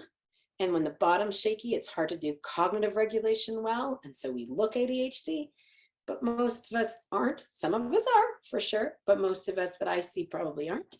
And maybe you think I am, I'm not. I just think better when I move. I also fidget a lot and work with my hands a lot. And I play with things, and my hands have been often in my pockets, which you can't see. Am I doing that intentionally? Am I swaying, moving, fidgeting, scratching intentionally? Nope. That's my sensory system kicking in strategies to help me do what's more important in that moment, that's taking up the energy. What's taking up my energy? Thinking and talking and giving a presentation. It's heavy. And in order to manage that, my body is naturally doing things, moving, fidgeting, just doing that kind of stuff, right? Everybody has some of these. People might twirl their hair. I pluck at my eyebrows sometimes. When I wrote my dissertation, which I hated really doing, I didn't like sitting and having to write. I graduated with almost no eyebrows. It was really attractive. That's just one of mine. I have a kiddo that bites his nails all the time. He bites his nails most when he's anxious, waiting in line, trying to be a good kid, bored, tired. Those are the times he tends to bite his nails the most. But I am married to somebody who does my most favorite, right? My most favorite arousal regulation strategy, and I say this dripping with sarcasm, is the rapid leg bouncer. You know, one of these people, if you were sitting beside someone, if we were in an auditorium, we'd know who they are because they'd be rapidly bouncing their leg right now. Why? Not to really upset the person beside them, but because the pyramid is getting heavy. They're rapidly bouncing their leg because they are trying to be the good kid, trying to be socially respectful, trying to process the language that I'm giving, but the top of the pyramid's getting too heavy. And so their arousal system is saying, we need more gas in the tank. And that's the gas it's giving them. So I want you to think about yourself in this. What are the strategies that you probably don't even realize you're using when you use, right? If someone points them out, you probably recognize them, but most of the time we don't. And so what do? What do the folks that you support do? The more trauma and the more heavy the pyramid is, probably the more of these strategies we have that are really sometimes concerning. So arousal regulation strategies can include things like addictions and cutting and headbanging and picking at skin and clothing, all sorts of things. But think about yourself. How do you know when your window's starting to get a little bit crushed by the stuff on top? Because it's really important to understand. I want to walk through an example of how this model works. I want to take myself. Okay, I use this model with 4-year-olds, whatever year olds. I'm going to use myself right now. I'm generally speaking trying to be a good kid. I have that pressure, right? But I never escape pro-social pressure. I always have something at the top of my pyramid. Work is really heavy. I worry about things. I never get my emails done. I'm always, if I want to sit and think about balls I've dropped, I can always find a few. They're always there hanging out. And so at the end of a long day of work, I feel that pressure. Social regulation normally is a strength for me. I'm an extrovert. It's been tough during COVID. I remember the first time we went to a restaurant, just myself and my family.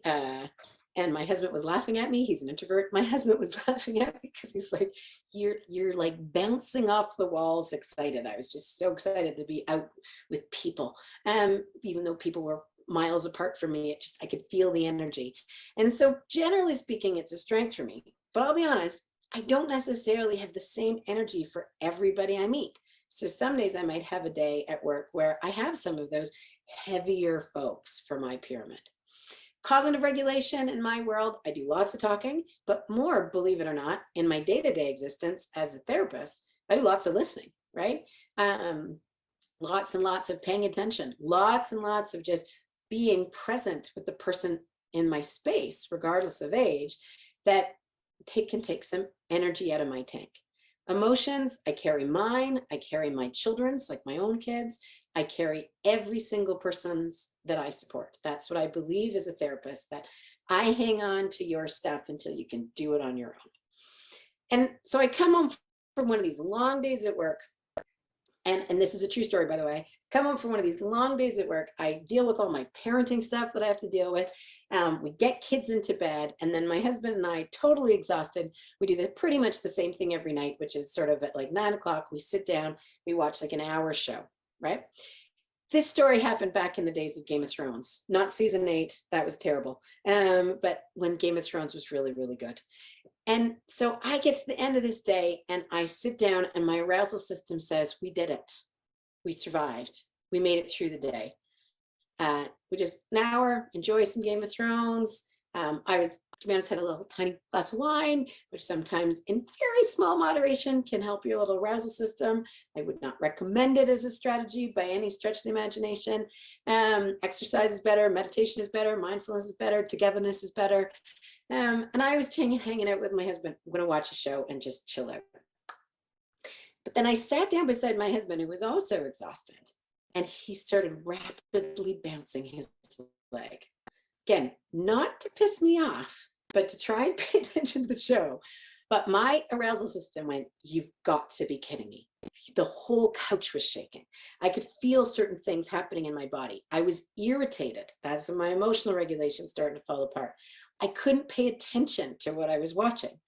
Now, my lid hung on in that moment, right? My lid went, okay, you've got strategies for this, Kristen. I feel that your window's starting to collapse, but it's your husband, right? Clamp down on his leg. And that's what I did. I clamped down on his leg and I stopped his leg from bouncing. Now, that was bad for him because he could probably no longer pay attention, but really I didn't care. My needs were more important at the time, all was good. The couch stopped moving. I was less irritated. I could focus on my show. The night was going to end well. And it would have, except in that moment, my husband opened a bag of nachos and stuff hit the fan. To be honest, it was bad. It was ugly. Because what happened in that moment is my sensory system heard this. Now that's normally a sound I can filter out. And that's probably not at all what the sound was. Normally a sound I can filter out, but not when I was exhausted. The pressure was too much. It just couldn't handle it anymore. And my arousal system said, that's it, we're done. And all sorts of things started happening. I look over with this person that I love and I care about and I've had kids with and it's all good. And I was just disgusted. I just felt this disgust and I couldn't pay attention to my show. And then my pyramid crumbled. And that's what happens. When our arousal system finally says, I can't do it anymore, and the window of tolerance collapses, the pyramid crumbles. And I turned to my person that I love and I said, what is your problem? That's what I did. Now, remember, I'm a bit of a fighter. And so when my pyramid crumbled, that's what I look like. I aggressed in that moment. I fought. Now, here's the interesting thing. It would have made a lot of sense.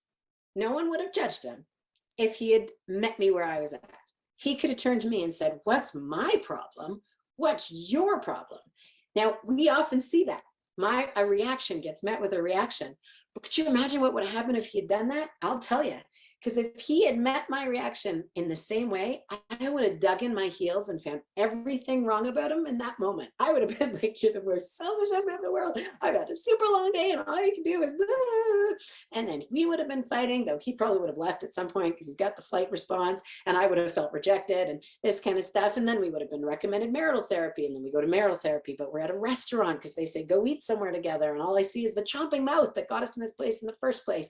And then we're not communicating, and then next thing we know, we're divorced. And then someone says, Kristen, what happened? And I said, I don't know. I think he ate nachos during Game of Thrones. And we see that pattern over and over and over again. But in my case, I was lucky because that isn't what happened. When my pyramid crumbled, and that's what happened, my pyramid crumbled.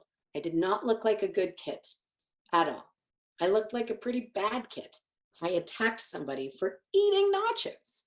But I saw my husband do this. He took a really deep breath, which is his brain saying, hang on, we can get through this. She needs you right now. And he said, bad day, Kristen. And that's it. That's what holds up the bottom of the pyramid. What I got in that moment wasn't judgment. What I got in that moment wasn't censure. What I got in that moment was curiosity. That's what a safe relationship is. Safe relationships hold up the pyramid of ourselves and of everybody that we care about and work with. And a safe relationship is someone that knows when you are at your worst, you need them the most. Because here's the thing. If someone had come to me and said, Kristen, don't you know you shouldn't yell at your husband for nachos? I would have been like, yeah, I do know that. But all that's adding is pressure to my pyramid because I didn't fall apart from the top. I didn't fall apart because I'm a naturally bad kid. I didn't fall apart because I didn't know the rules around social regulation. I fell apart because my bottom couldn't take anymore. And if I want to shift and move forward, I need someone in my world understanding that. Because once I get that understanding, I get gas in my tank. I get this space to be able to say, what do I need to do differently? And maybe I can't do it on my own. Maybe I need to ask for more help. But in my case, I went, I got to take better care of myself, right? During COVID, when my pyramid was really heavy because I was worried about, during COVID, it's not over, by the way, but during the worst of it, the lockdowns, when I was that really terrifying days where I was super worried about my mom, and my mom is older and worried about what if she got it, and I was worried about my business, and I just had all this pressure. I was worried about not seeing anybody. I can remember sitting beside my son, who I love, and he'd be biting his nails, just feeling rage come up. But because I understood it, I was able to say, listen, buddy, I love you. You and I can't sit beside each other anymore. I'm going to just walk away before this gets ugly. But I only got there because I had people understanding that that's what I needed, because I had people giving me the space to build that understanding myself, because I had people that weren't putting so much pressure at the top that we forgot about the bottom. And that's where we start. I'm going to let you go relieve those bladders. All right, I'm going to jump back in, and I will leave time for questions before our lunch, which we're going to take in about an hour. But if anybody has any questions, please just interrupt. I'm really good with interruption. I can handle it. So please jump in. But let's go back and dive a little deeper into this. So as I've mentioned already, that arousal system on the bottom is often referred to as the window of tolerance. So this is also, folks like Dan Siegel and stuff have come up with sort of this idea of what we refer to that arousal system as. And so the window of tolerance basically is how much we can manage before that arousal system falls apart and the window collapses and the pyramid therefore crumbles. Our window of tolerance is both a psychological and a neurological concept, right? So how much our brain can manage is going to have to do with how much our brain can just legitimately manage in terms of its regulatory capacities, but how much also psychological pressure we might be putting on that. So to just describe this sort of arousal capacity or your window of tolerance, in the model here, you see a line going up and down in what's referred to as the optimal arousal zone. That basically means that you are navigating whatever little stresses are going on in your world, whether it's hunger or pain or fear or whatever that stress might be. And you're managing your hormones and your cortisol and all those pieces effectively enough that you haven't fallen out of your window or your window hasn't collapsed. So you can see it goes sort of up and down. The up might be we're starting to get restless and we go and get some exercise. The down might be we start to get tired and we have a little bit of caffeine. When we think about 0 to 6, actually, we navigate this for them all the time, right? We don't expect a 4-year-old to sit in the same space for hours and hours and hours. We move them, we do play-based learning, we take them outside. We are constantly sort of navigating this for them.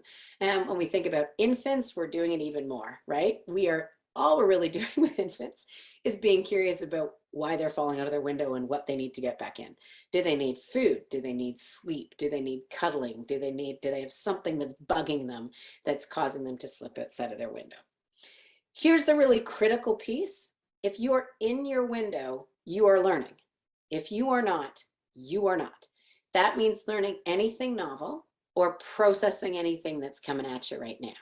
So if somebody is out of their window of tolerance and we are speaking to them, they are unlikely to be processing that language, whether we're speaking to them in this voice or whether we're speaking them to in a yelling voice.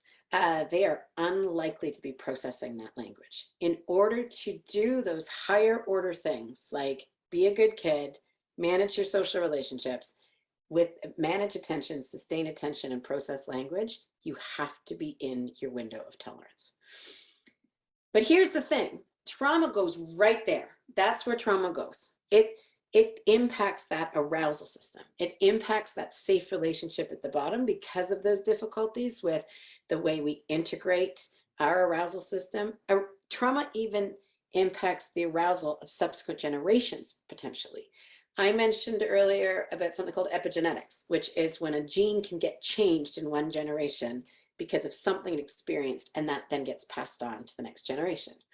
They are using epigenetic research in things like cancer to try and determine where cancers come from, and there's some really cool stuff being done. In trauma, they're really focusing on this arousal. And so there's actually researchers out of Alberta that have been doing some work on sort of what biological intergenerational transmission of trauma looks like from this epigenetic perspective. And it's all the arousal system. So for example, they're looking primarily at rats, and they take 2 rats, right? They have a rat that is born to a mom that has experienced an unresolved trauma. There's been no support, no help, no prevention, nothing. And so that mom gave birth carrying all the burdens of her trauma. And there's the baby. And then there's the baby that is born to the mom that did not experience any overwhelming trauma. And both those baby rats are raised by a very, very capable caregiver rat. What they see in this research is that the rat that came from the mom that didn't experience the trauma is plump. I think that's a really good thing in the rat world. It'd be nice if that was humans, right? Look how fat you are. You must be so well raised. We don't really talk like that, but apparently in rats, that's a good thing.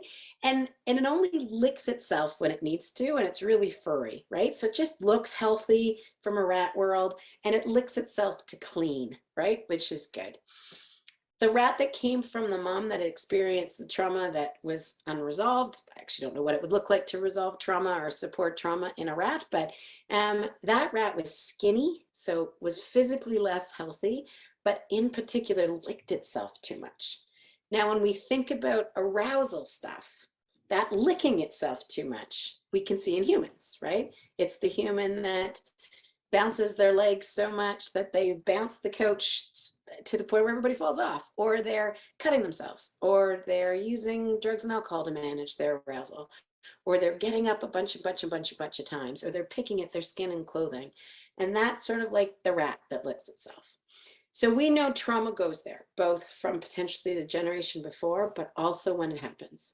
Even single episode trauma, let's say we've been going along tickety-boo, and then all of a sudden we have a single episode event, a severe car accident or a fire or something single episode. That's where it tends to impact. It starts to change the way we sleep. It starts to change the way we're able to sort of sit for long periods of time to concentrate. It narrows our window. But here's why I love this slide. This is from primarily from but also boring on Dan Siegel's stuff. These windows of tolerance, we all have in order to learn and process, but we don't have any way of telling people when we're out of it, right? We don't understand when we're out of it. We just have behavior. And so what we see in trauma is that it's really hard to stay in that window. And that's that impaired amygdala response, right? So whereas a little stress might, for a ducky that hasn't experienced trauma, keep them in their window because they've got strategies to manage it, or it just doesn't impair the system. That same little bit of stress can cause the kiddo with trauma to flip out of their window too quickly. That's the impaired stress response system. The other thing we see is the window is more narrow. And the reason the window is more narrow has a lot to do with that relationship.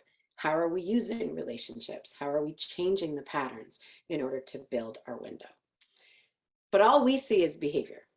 And so when we have a kiddo with too much arousal, they've flipped out of their pyramid, and this doesn't matter about age, we tend to see certain behaviors. We tend to see emotional reactivity, impulsivity, hypervigilance, which is watching for danger, hyperdefensiveness, which is wasn't me, it was them, or that you're going to not like me anyway, so I'm pushing you away. That's really that rejection sensitivity. They're watching for people not to like them. We're going to see difficulty sleeping, more nightmares. We're going to just see kids seeming more hyperactive, restless, and explosive aggressive behavior.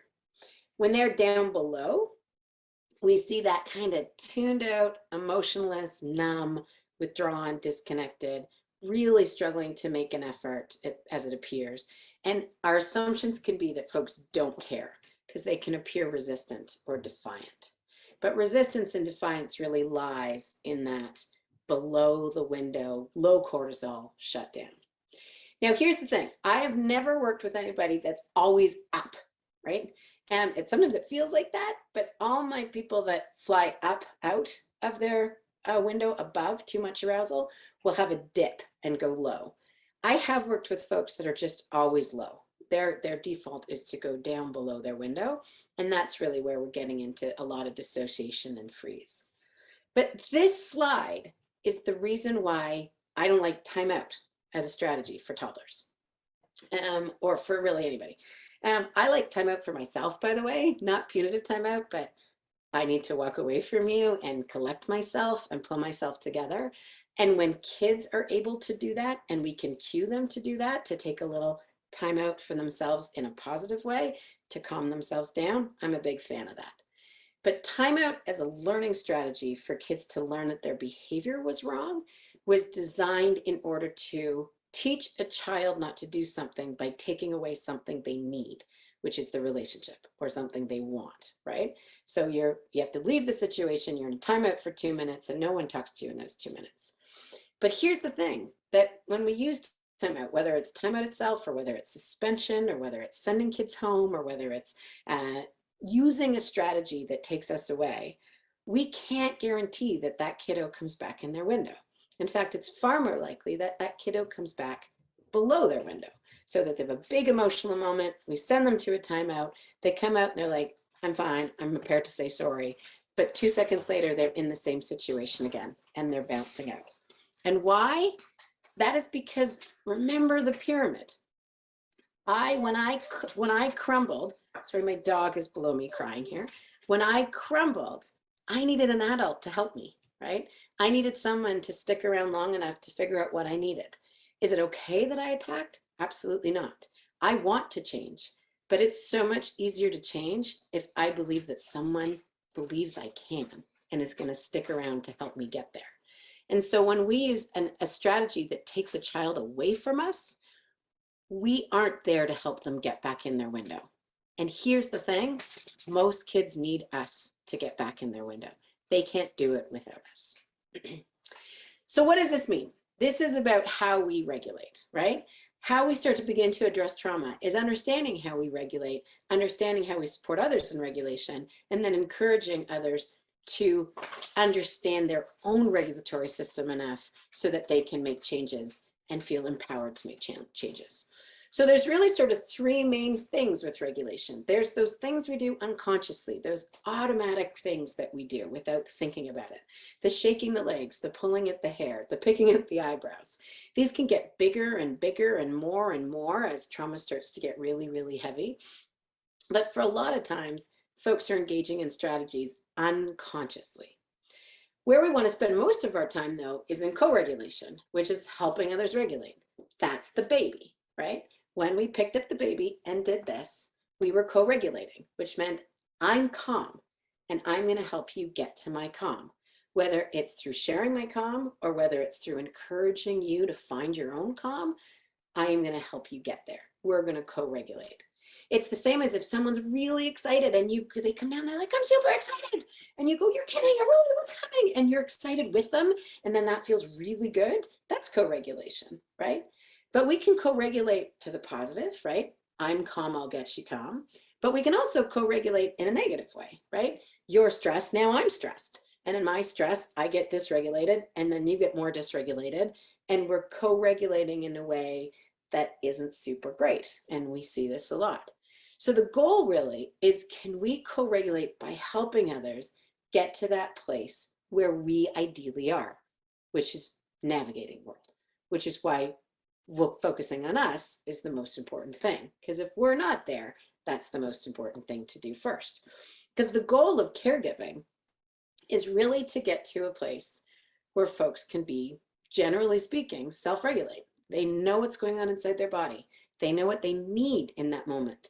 They understand their triggers. They understand what's going to set them off. They understand what they need to do in those moments where they're triggered and how to support themselves. And they understand that sometimes their lid's going to flip, but they have strategies to get that lid back on. That's the goal. But what happens in trauma is that gets impaired and we start to develop these things called post-traumatic adaptations, things the brain does to survive what it's experiencing. So what are these things? Well, they're based in this highly adaptive biological system we all have, which is fight, flight, freeze. It is super adaptive, right? It makes sense to have this system in our brain. If we are truly in a dangerous situation, we don't want to think. Like, imagine if a saber-toothed tiger walked into your space right now, it's not going to happen. They're extinct. But if a saber-toothed tiger walked in, you don't want to think about it. Because if you let your cortex take over, your cortex would be like, oh my gosh, that's a saber-toothed tiger.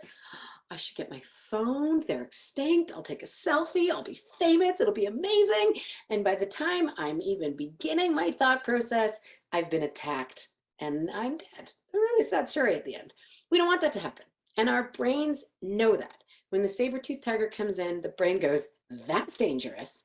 And very quickly we kick into fight, flight, freeze. We run from that tiger faster than we've ever run in our lives with the hopes of survival.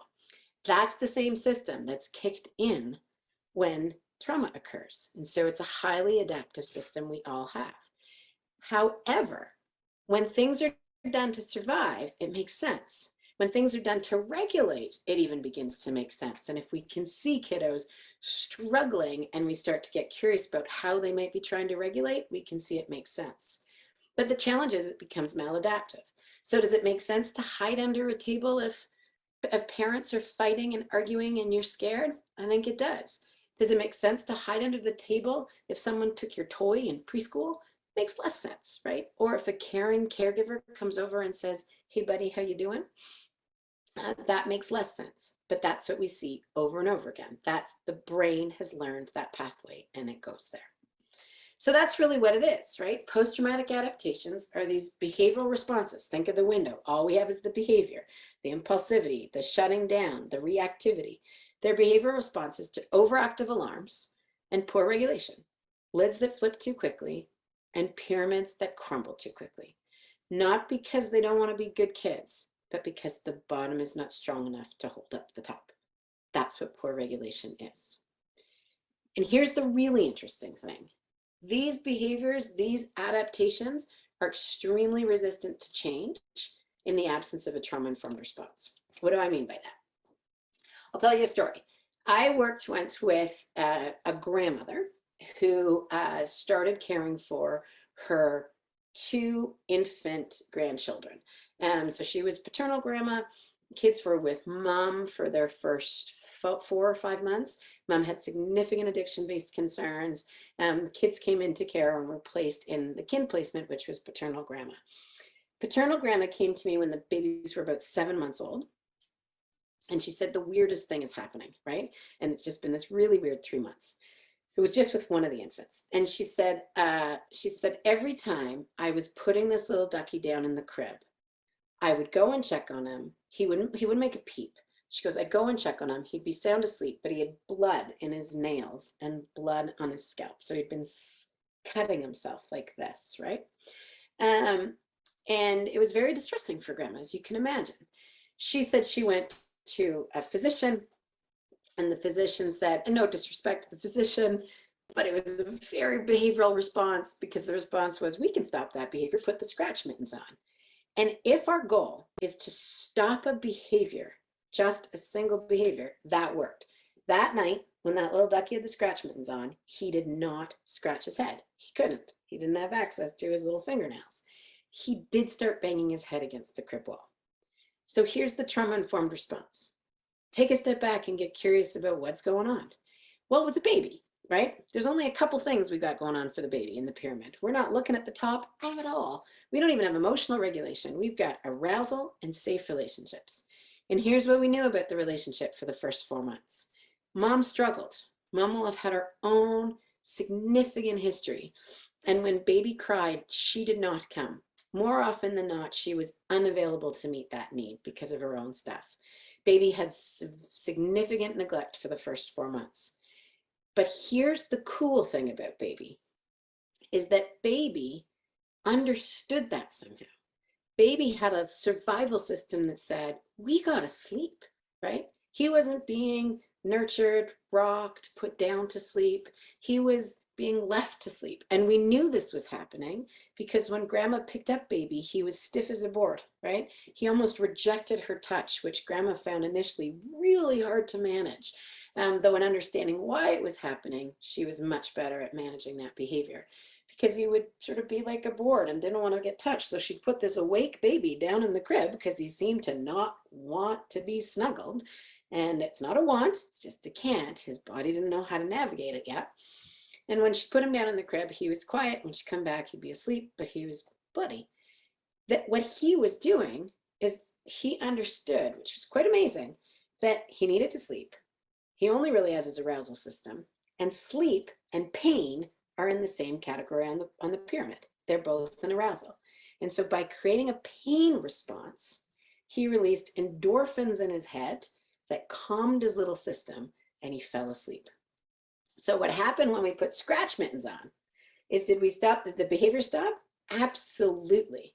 But the need was the same. He still needed to figure out a way to fall asleep. And he had linked pain with sleep. So he banged his head against the crib wall and he fell asleep. So the trauma-informed response wasn't to try and stop the behavior, but change it through understanding. So it was, what is this ducky missed? And the ducky missed basic serve and return. Somebody coming when he cried, somebody getting curious about what he needed to fall asleep. And that's what we started doing with grandma. Every time Ducky made a peep, she was there. It was exhausting initially, and I don't normally recommend that for most parents, but we needed to reteach this brain. We also introduced touch. We started to work with an infant massage nurse who was training her to do the toes at first, and then the feet, and move up to the ankles, so that we could get his body used to touch, because touch is super important. But for kids that haven't had it, it can be really, really triggering. And then grandma continued to put baby down, but every time he went to go bang his head because she was chucking, she would pick him up and she would soothe him, to train the brain to say, this is not your responsibility, Ducky, it's mine. I help you fall asleep until you can do it on your own safely. That's how we began to change it. And we did. It took about 4 months, but after 4 months, little Ducky would go to bed without any type of pain response at all. But here's the thing. When we just try and shut down the behaviors, when we don't understand it from that trauma lens, we miss the fact that so many of these things are not consciously done. It doesn't mean just banging your head against the crib wall. It could be attacking somebody. It could be yelling at someone. It could be running from someone. It could be shutting down. It could be telling the teacher to F off when she asks for a pencil. Again, true story. So often they're not consciously done. They're reactions that occur in the brain, but they remember them. If they don't remember the exact moment because the hippocampus wasn't firing, they remember what it feels like around them. And then it becomes incredibly shameful for the individual. I remember once I worked with a ducky who was, how old was he at the time? 16, I think. And he got in lots of fights. He was one of those kids that they'd actually get him to fight other people. It was kind of his thing. They would videotape him doing it. And I remember when he started to work with me and we started talking about triggers and sort of, is he in control? At first he was like, yeah, of course. Yeah, I'm an amazing fighter. Da, da, da, da, da, da. All of his mask and defensiveness of how great I am. Not me, how great he thought. He was acting like he was. But I know that everybody I work with carries that sense of shame inside of them. I just know they do. Trauma does that. We're going to talk more about it. And I remember asking at one point, I said, when does the switch flip? When do you lose control? When do you feel like you can no longer navigate what's happening in the fight? And he was able to talk about the fact that at some point it does flip and the fights get stopped either when somebody gets knocked unconscious or there's certain things that come into his consciousness that stop him from fighting, or when someone drags him off. But other than that, he didn't feel in control. What he did next was really important because he said, and then I go and beat myself up. And I said, what do you mean? He goes, well, then I go and I start saying all the stuff to myself, like, you're useless, you're no good, no one's ever going to love you, you're such a terrible kid. And that's the way it works, right? Our body does something to survive. It does something that needed to at some point to survive. Our brain learned that that's what you need to do to survive. But when we're in an environment where we don't need that survival, but our brain still thinks we do, we act in a way that we then feel badly about. So what are some of these adaptations that we're going to see? Windows into the fact that we are struggling. Windows into the fact that our regulation is not where we need it to be. Windows into the fact that trauma may have changed the neurology that we have.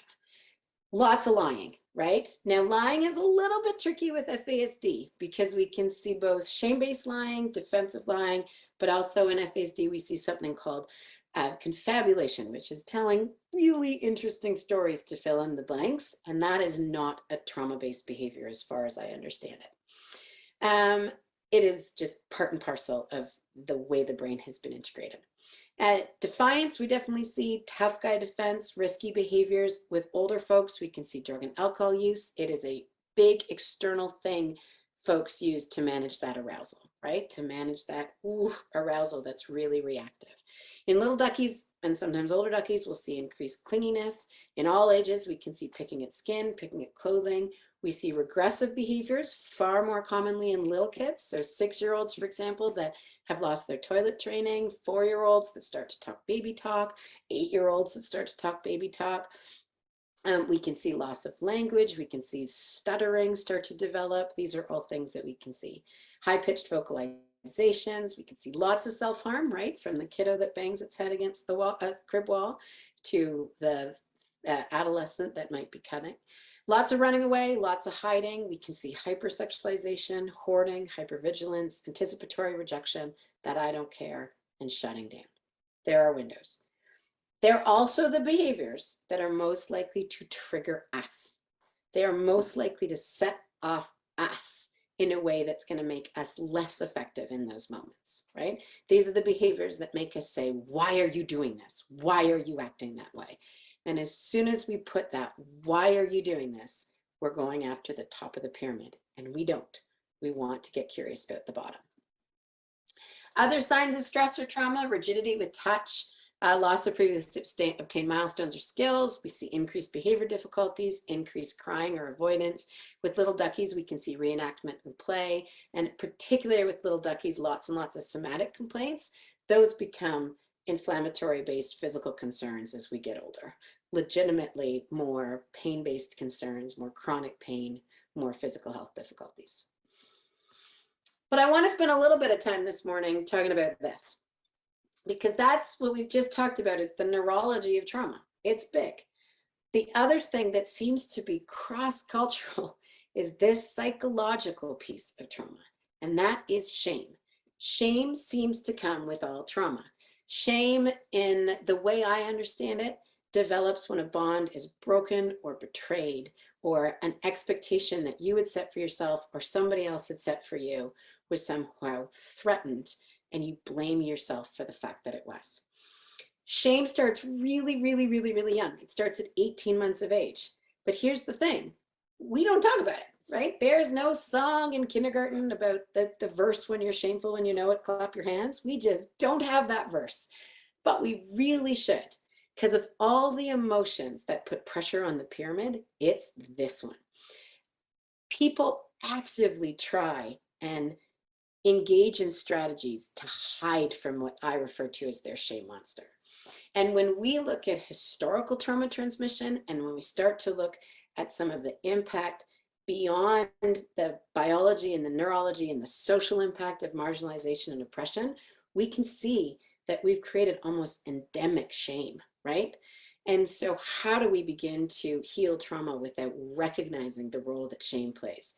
When people come talk to me, I'm asking about shame right away. Little.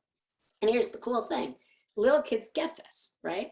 Because little kids need this understanding as much as big kids do. And I'll say to a little kid, hey, Ducky, do you like dogs, right? If they like cats, I roll with it. But again, not a cat person, but I try to say they like dogs. And they say, yes. And I said, okay, we're going to imagine that we're going to go to the SPCA and we're going to get a dog. And we see this dog there. And this dog is super cute, but it has a sign above it that says, dog wants to be loved, but dog's been hurt. And you go to pet that dog. What does that doggy do? Every single kid gets this right. Every kid. I've never not had a kid get this right. Every kid says, that dog's going to bite me.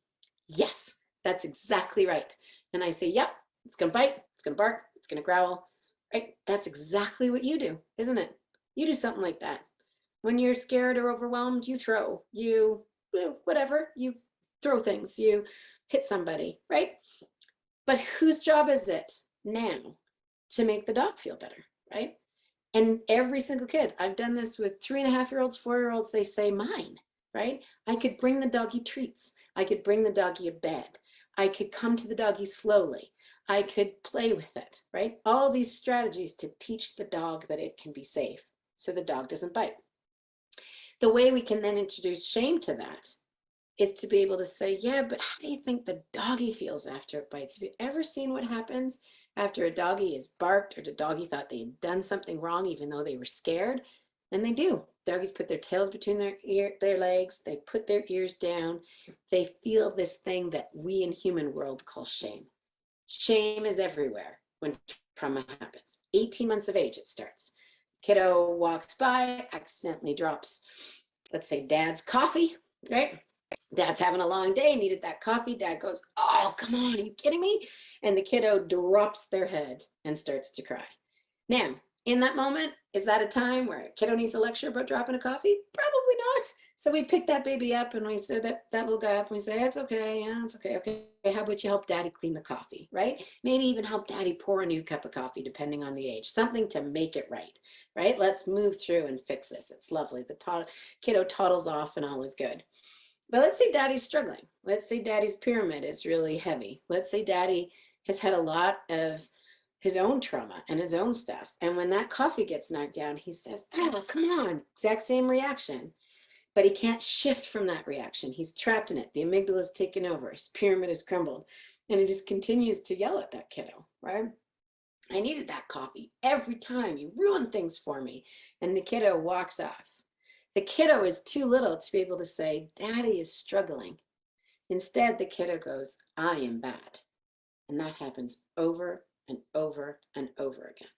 Not just in that type of interpersonal trauma. We see it in a single episode. For example, sexual assault. You're never going to meet a survivor of sexual assault that doesn't have some piece of them that believes they must have done something wrong for it to have happened, right? Shame. It makes us feel worthless, selfish, hopeless, careless, bad, unloved. That picture there. Everybody that comes to work with me, we talk about shame. And we talk about shame monsters. That's what I mainly talk about with kiddos or with adults. And I said, we got to understand that part of ourselves that we don't like very much, right? And this was a 9-year-old that came into care after he'd found his mom unconscious in a bathtub, having had a drug overdose. Mom was very unwell. And when he phoned 911, which is massively adaptive, that's impressive. In phoning 911 triggered the whole series of events that ultimately brought him into care. He didn't know that this was sort of the last sort of chance for mom at this time. She really struggled. Her own shame monster will have taken over big time at that moment. She never ended up getting her kids back, and he ultimately became, got adopted. I met him after his adoption.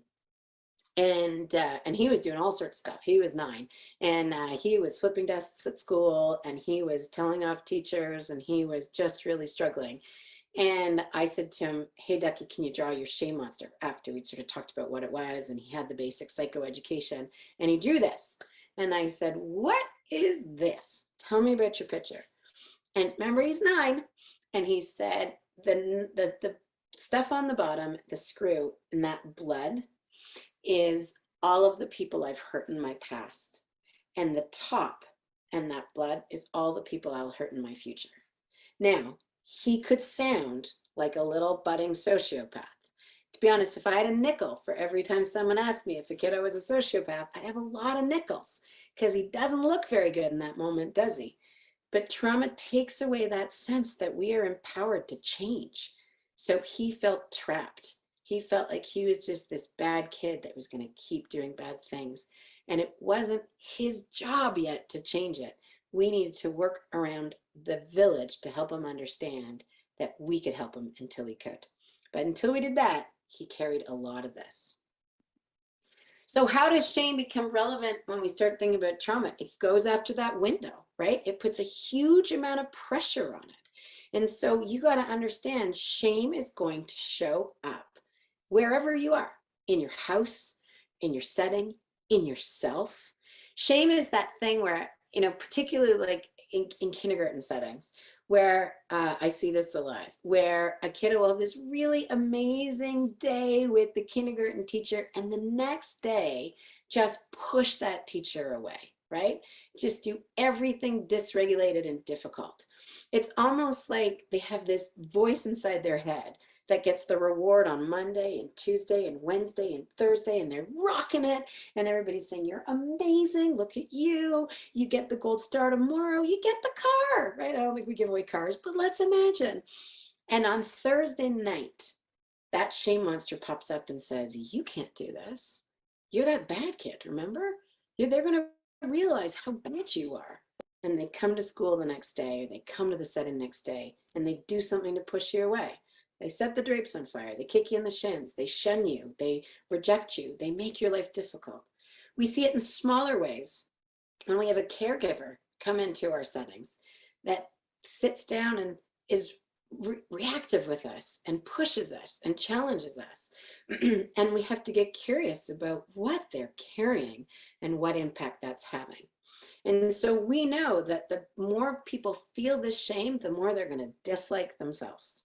The more that negative self-talk is going to come in to say, you are no good. And then we know folks are going to try to avoid that. They're going to get defensive. They don't want to touch that part of themselves. It scares them. It overwhelms them. They don't like it. No one talks about it. No one helps them understand that it's there.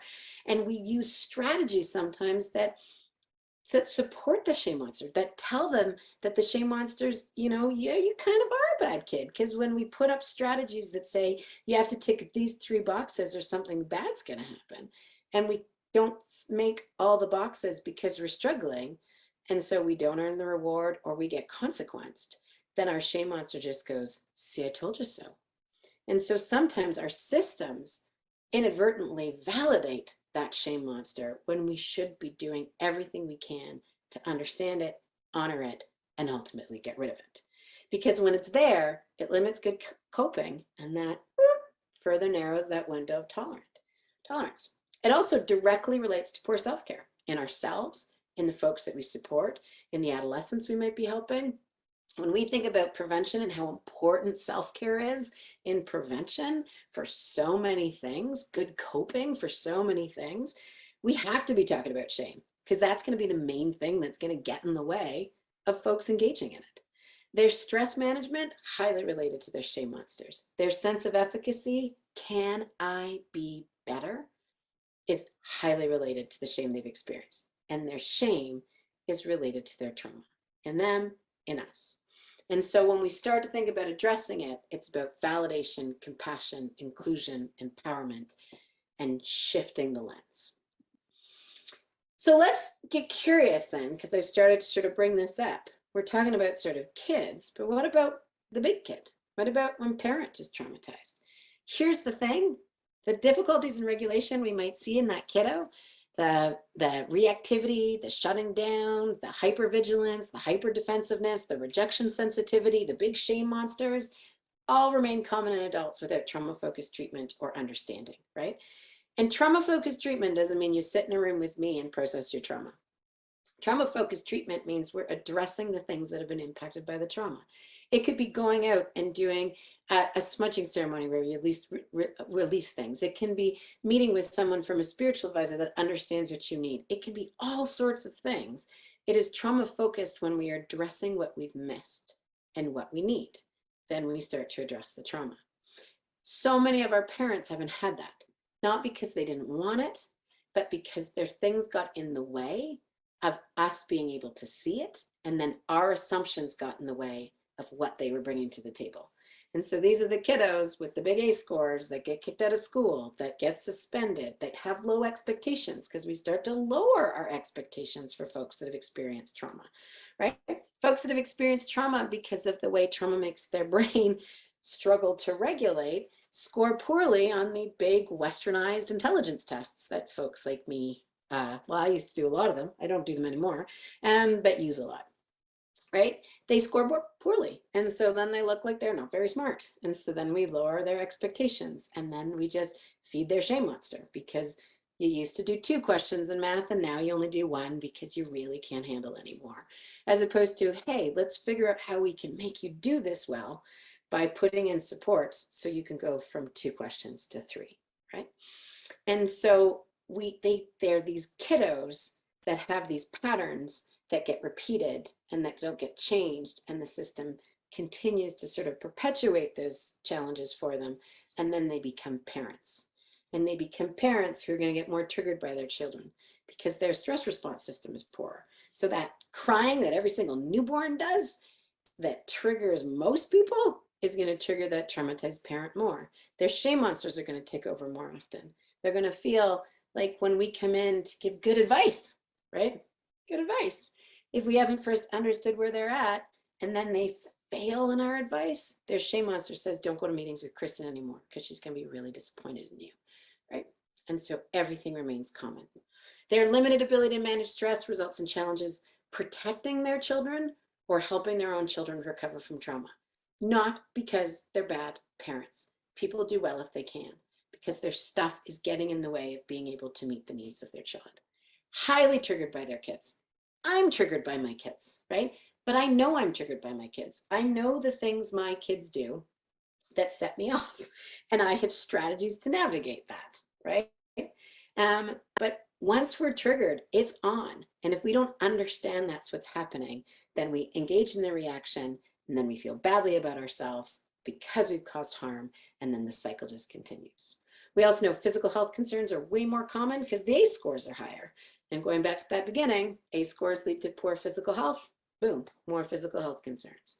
But critically, they enter new relationships expecting failure, with low self-worth, high vigilance, which means watching, but not watching for you to like them, watching for you to dislike them. I wish I could say that the trauma-impacted brain saw a lot of shades of gray, but so often it doesn't. So often it sees the world as either black and white. And so it looks at things and says, oh, did you see that facial expression that person just gave? They don't like me. And so that vigilance tends to put them to the place of, this is unsafe, this is dangerous, I am not loved here. And so they don't read relationships or settings as safe. But it's not their job to tell us that. It's our job in our capacity as caregiver, whatever that means, to create a psychologically safe space to understand it. This is the trauma lens. right? It is the lens that I use, where I put sunglasses on and say, what am I looking for? And I'm looking for stress, and I'm figuring out ways to reduce it at first so we can calm down that cortisol in the brain while we're building things up. That understands dysregulation, and in that moment just aims to calm it.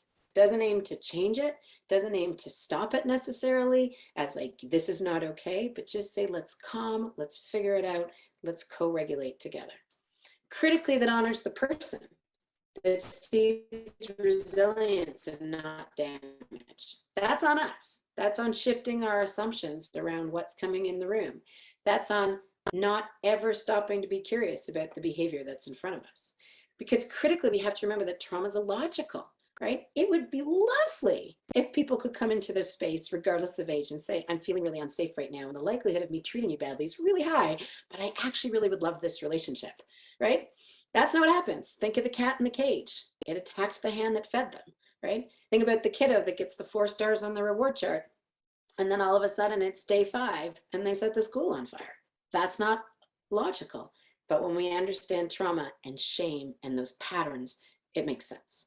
We can't look at traumatized folks, regardless of age, with our left logical brains.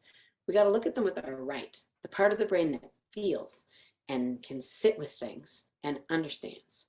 And critically, it understands that they need us. So we got to take really good care of us, regardless of what our role is. If we are the parent, look after yourself first. If you're the caregiver in a different capacity, look after yourself first. If you're the teacher, make sure you're looking after yourself first.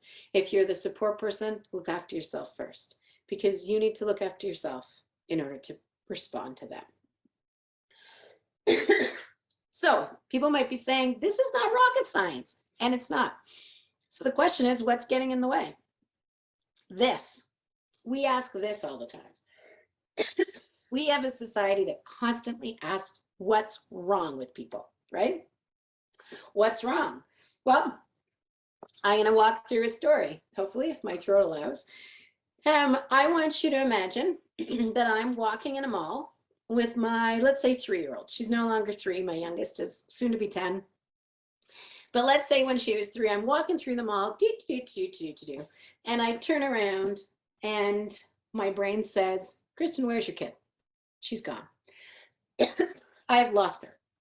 Now, what's happening right now in my brain when my brain says, where's your kid, is a huge amount of cortisol is being released by this part of the brain, right? If my lid can stay on, which would be amazing, if my lid can stay on with all that hormone happening down here, I'm going to look like this. I'm going to be like, oh my gosh, lost my kid. All right, let's think this through. Where could my kid be? Oh, you know what? We passed that sparkly shoe department. What a ducky. I'll go get her. There you are. Come on, lovey. I love you. Let's go. Come on. Oh, you're fantastic. Let's buy you some shoes. That's not what happens. If you've never lost your kid in the mall, if you've never seen anybody lose a kid in the mall, hang out in the mall, right? You will see this. Because what's going on here is too much for the lid.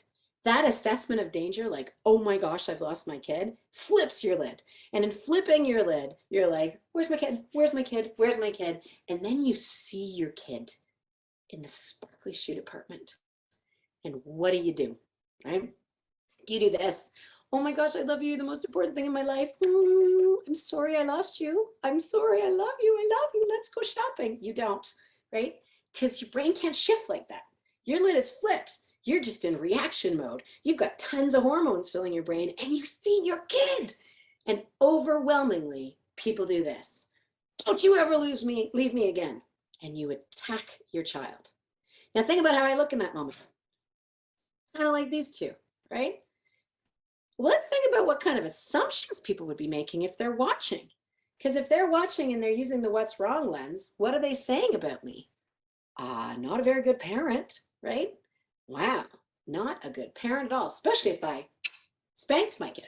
By the way, if you ever ask people if they've ever spanked their kid, people that don't believe in spanking, and you really shouldn't, it's not an effective means of parenting, but if they've ever spanked their kids, it's when they've lost their kid in the mall, or if their kid has crossed the road and almost got hit by a car. Those are the 2 times, right? That's when they almost spank their kids or they spank their kids.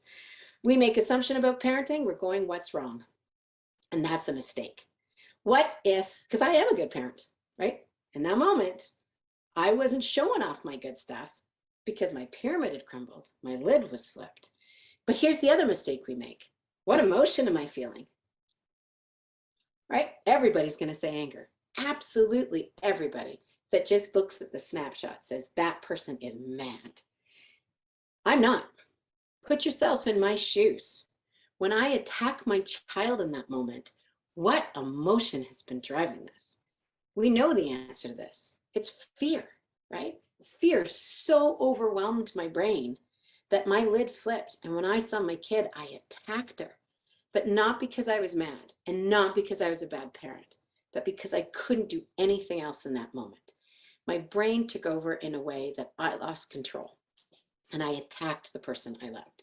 And it's a wave you got to ride, by the way, right? Like I dragged that kid out of the store. I put her in her car seat. She's like, too tight. But I'm like, I can't pay attention to that. That's language. My brain isn't processing. And then I do this interesting thing from the pyramid perspective, because I'm a good kid. I follow the rules, but I pick up my cell phone and I make a phone call, even though I'm in a van driving. I'm breaking a rule in that moment because my brain is like, survive, Kristen. And in surviving, I phone somebody. Now, if I phone somebody and that person says, top of the pyramid, Kristen, why weren't you watching your kid in the mall? I am going to drive over to that person's house and it's going to be ugly. But that's not what happens. I call someone who says, Kristen, you must have been, and they go to what happened, which is I was terrified. And then my system starts to calm down. We do this too often. What's wrong? Someone comes into a meeting and doesn't speak to us. What's wrong? They don't want to be here. That's a won't, not a can't. When we ask what's wrong, we stay at the top of the pyramid. We don't get curious about the trauma. Remember, it's understanding leads to efficacy, which leads to hope. What's wrong doesn't help us understand. What's happened does. What's happened in the moment? What happened in the moments that happened years before? What has a kiddo missed? What does a kiddo need from us? How does a kiddo use a relationship? There's this fascinating research with groups of 2-year-olds.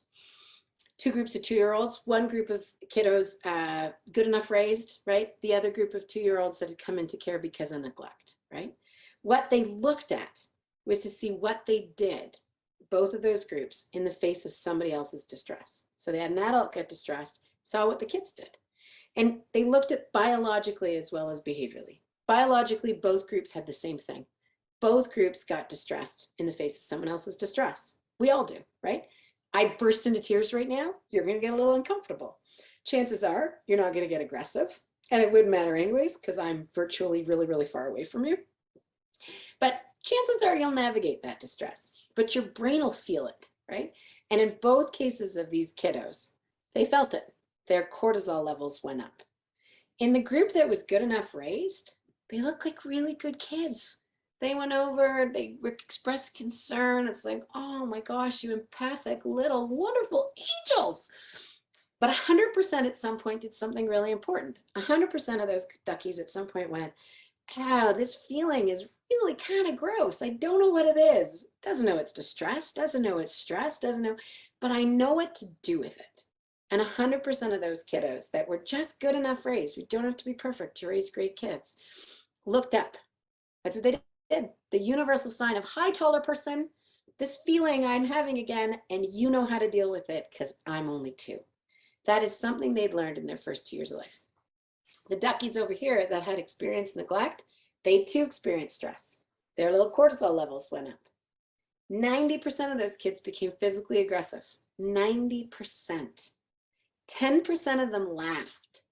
If we're taking a what's wrong perspective, neither of those look really good. Physically aggressive, little budding conduct disorders maybe. Laughing, little budding sociopaths. That's concerning. Fun fact, I remember once watching my now 13-year-old, then 4-year-old, 5-year-old run down a hill chasing his much more athletic older cousin. And I remember the moment where I went, my kid's gonna fall and I have no strategy to navigate it, nothing. I just remember watching. And I remember my sister saying to me, oh my gosh, Kristen, you're smiling. Am I a sociopath? No, I'm definitely not. Why was I smiling? Because I became dysregulated and had no strategies to navigate it. There was nothing I could do. I was completely disempowered.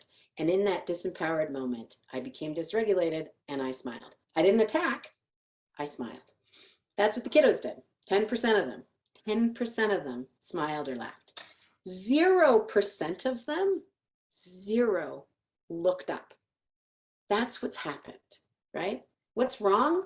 Oh, conduct concerns, big aggression, anger management. We for sure need anger management, sociopathy. Those are lots of what's wrong. What happened is the thing we didn't see. What happened is that in 2 years, those little duckies had not learned that they could look up and an adult could help them. So when we start talking about what intervention looks like, that's the most important thing. We got to stick around long enough for them to figure out that it's our job to help them until they can do it on their own. So we start shifting our lens, right? And we start looking at situations differently. What's happening here? Hint, it may not be what you first think. Is it me in the mall?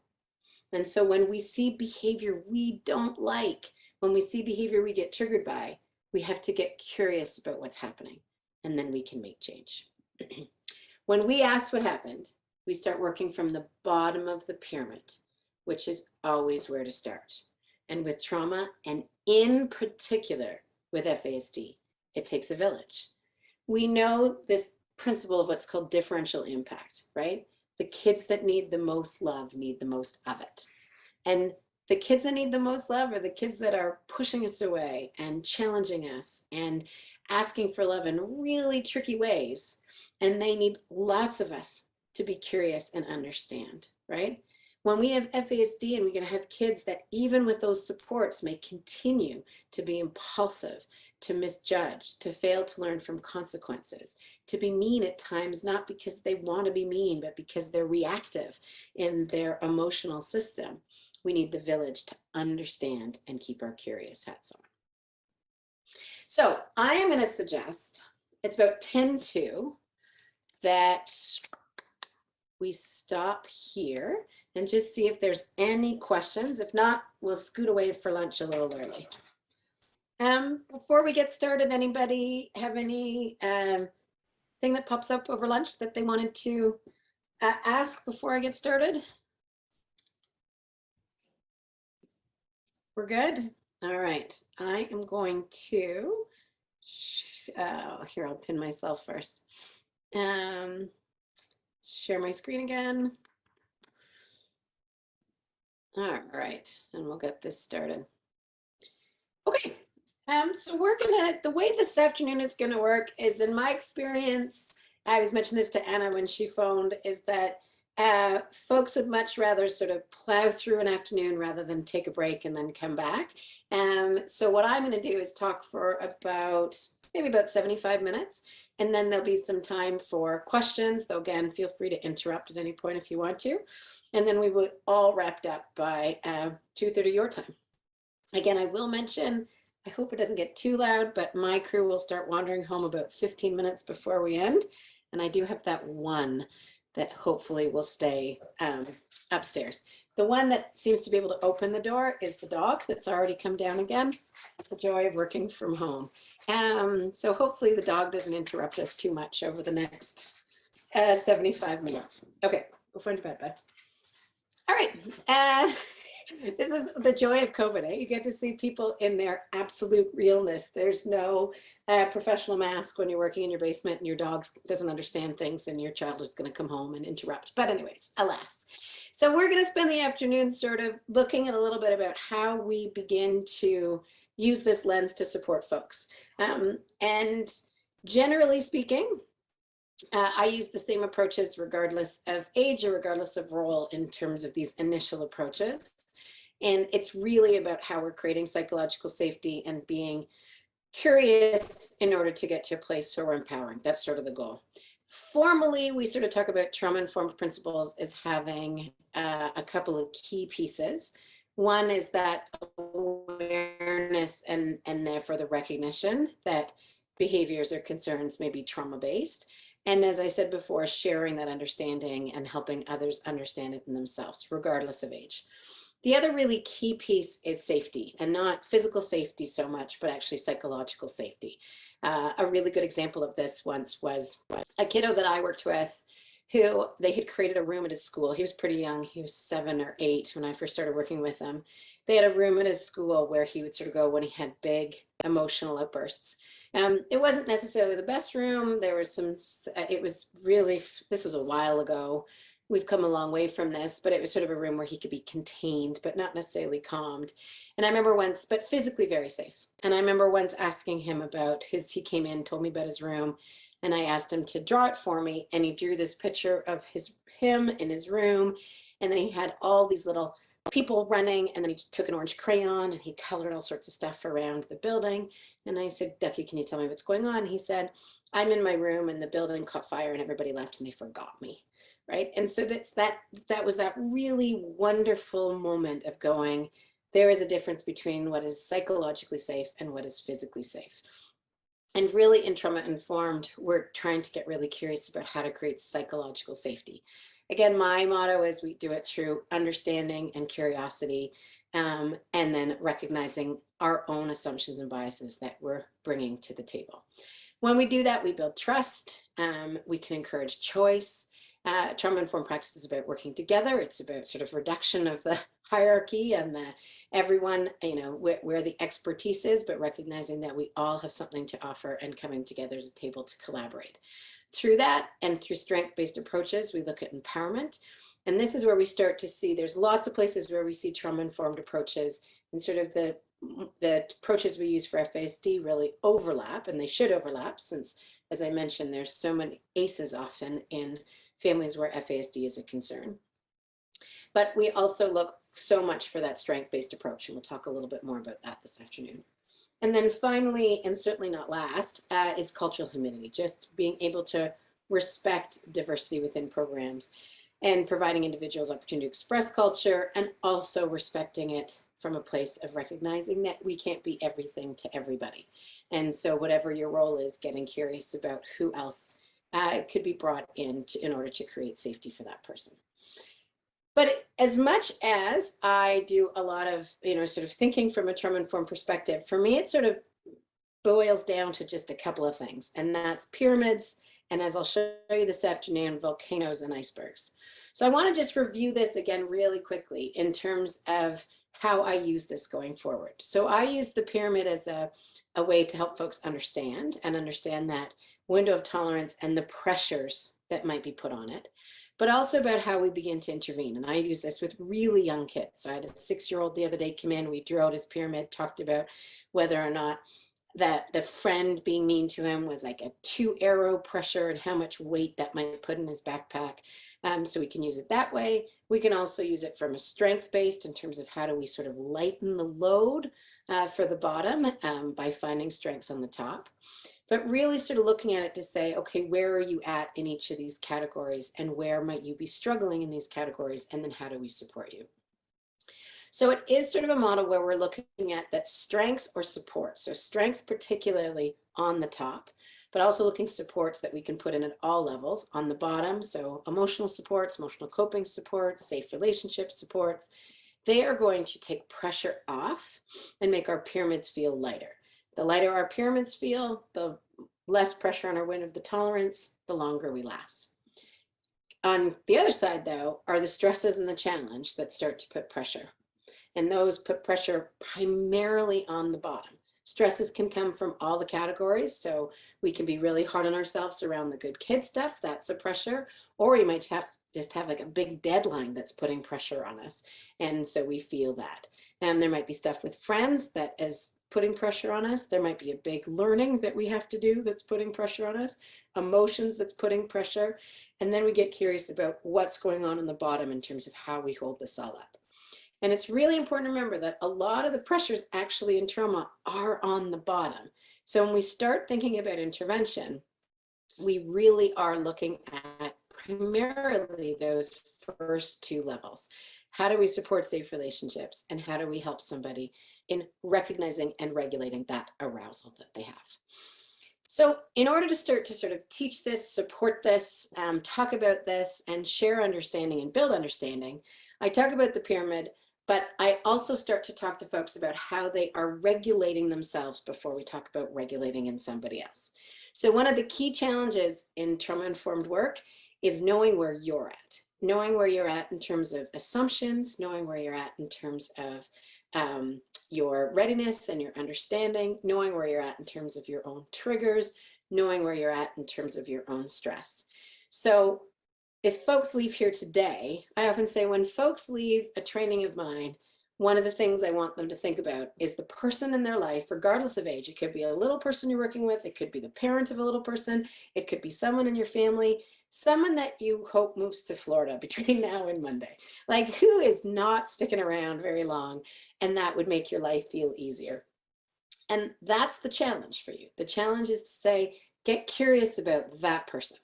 What is it about that person that you're struggling to understand? What is it about that person that's triggering you? What is it about that person that there is a difficulty to create sufficient psychological safety for that person to be their best when they're with you? And because it's really about us. And so when we talk about caregiving, we talk about how do we present the good enough? How do we get there? How do we support it in ourselves? How do we support it in others? Because that really is the first key to good regulation. That's the bottom of the pyramid. That is safe relationship. And I want to be a safe relationship in the best way I can be. And so that is that really critical piece of understanding and recognizing how we regulate our own reactions. Do you know what sets you off? So when I said I get triggered by my kids, I do. I'm far less likely to get triggered by my kids or have a lot of triggers compared to someone that's had significant complex trauma growing up. We know that puts them at more risk for triggers. But I still get triggered, right? I've hit some bumps in the road that have made some different challenges for me. And even if I hadn't, there would still be things that trigger me. I often think that one of the reasons I started working primarily with kids in the criminal justice system is because one of my triggers is whining. It always has been. And if you ever spend time with kids in the criminal justice system, they don't whine very much. It's a really safe population for me to hang out with respect to my own needs. They might, get aggressive or say F off or any of those things, but that high-pitched, really make my skin crawl whining doesn't happen very often. But I produced a child biologically that whines. One of my kiddos is a bit of a propensity towards whining when they're struggling. And I know in those moments, I'm going to be less effective in my caregiving unless I can take the moment to collect myself before I engage. And it's a fascinating thing when I can take a step back and actually watch what my days have been like and what my interactions have been like with my own children. I can see that tone of voice and that whining that happens absolutely shifting my parenting. I might be more short-tempered. I might be more judgmental because I'm just more triggered and I'm reacting. And so our key piece about being a good enough regulator for other people is to recognize when that's happening with us. So knowing what sets you off is really key. Knowing what beliefs you carry about caregiving, regardless of the role you're in, what beliefs you carry about how someone should engage or how someone should interact, or whether or not you place a big value on accountability or respect, or where those things are for you in your belief system is really important. I'm not asking you to change your beliefs. I'm asking you to recognize your beliefs and then get a sense of how they may get in the way or support, two different ways that they can help or hinder in terms of your interactions with others. And so it's really about being prepared to dig a little deeper. So as we go through this afternoon, even though I'm going to talk about how we support other folks, I want you to stay most curious about how you would apply this to yourself.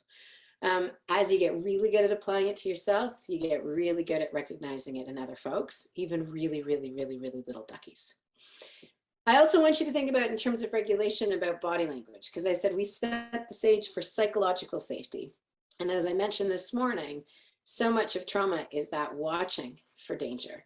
And in that watching for danger, as I mentioned this morning, folks can make misassessments, right? They might hear your tone of voice as angry, even though you're not angry.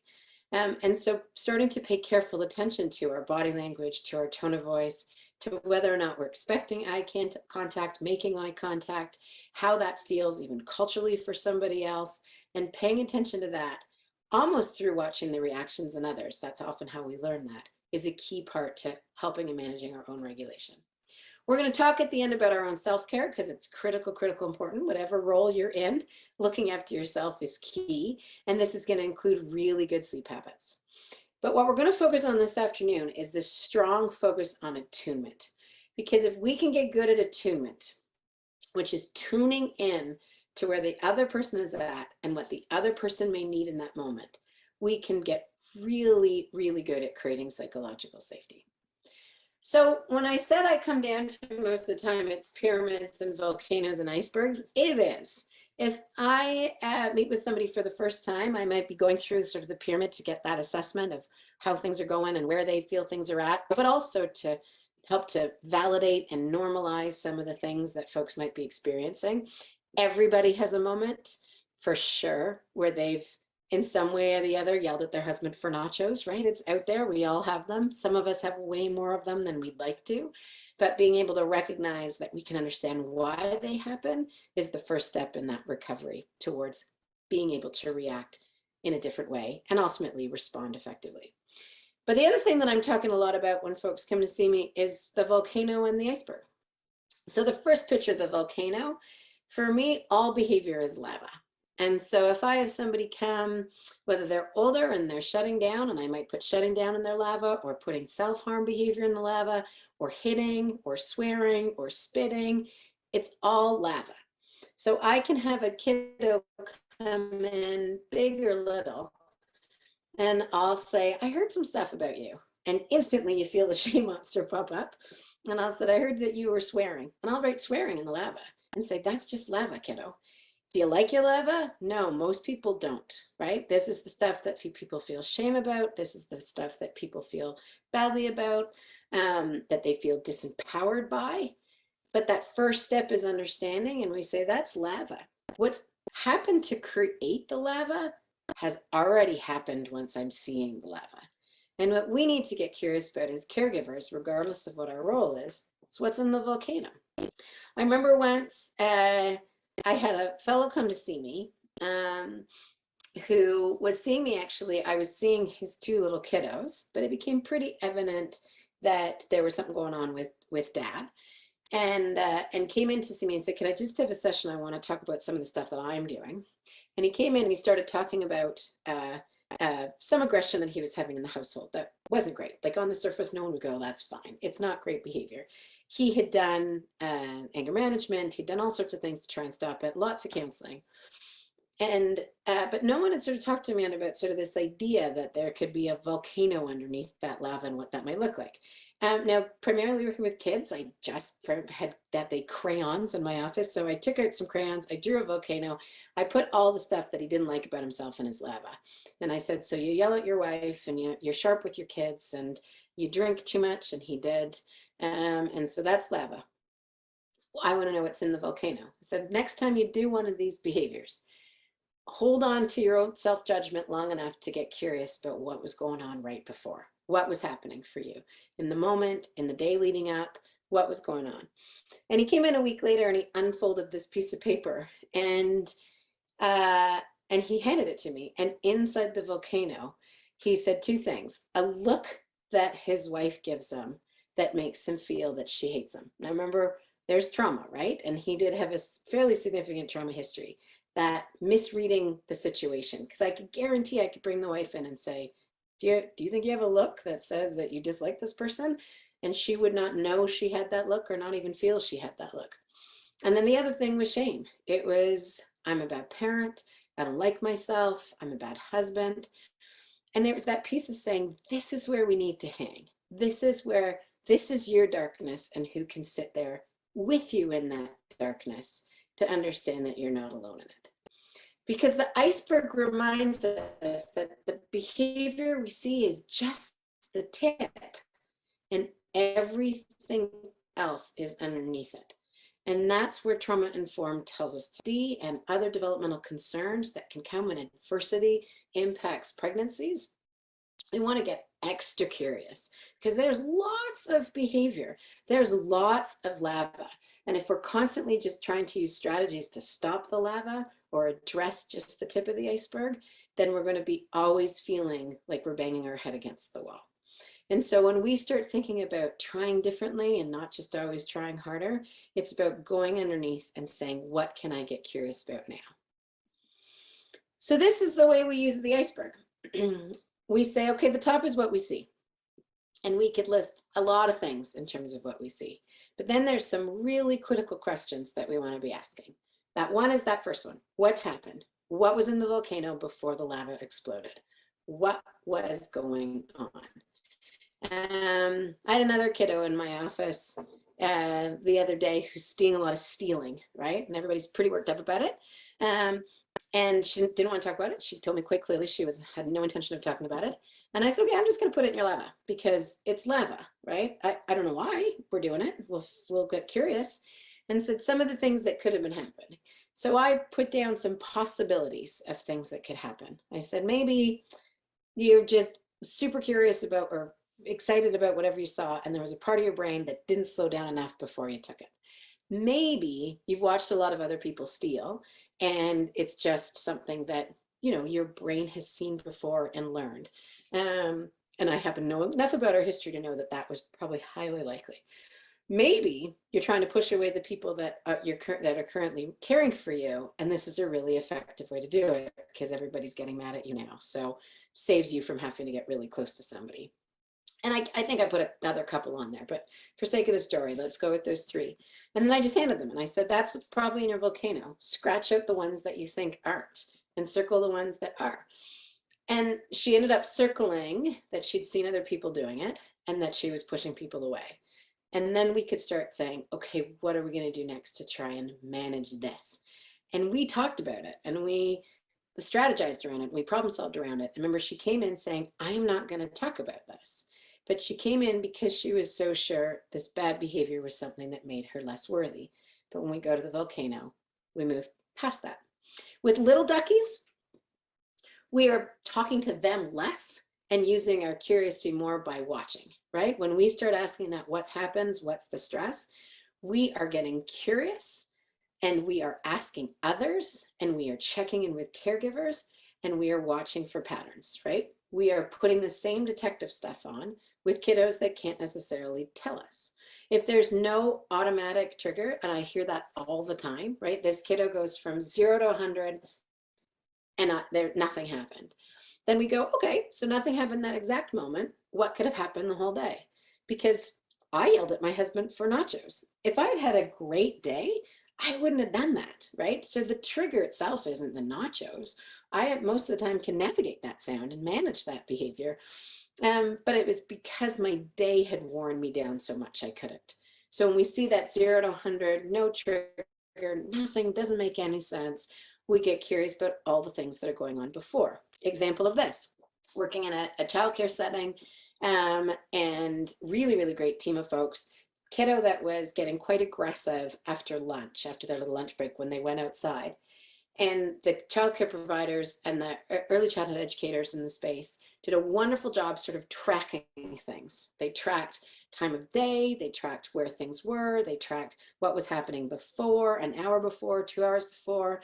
They got curious about sleep, they got curious about what was going on potentially the night before. And what they ended up finding after they tracked for only about a week is that it seemed to be related to lunch. And so they got curious about what could be going on with lunch. They realized, you know what, maybe lunch is really loud.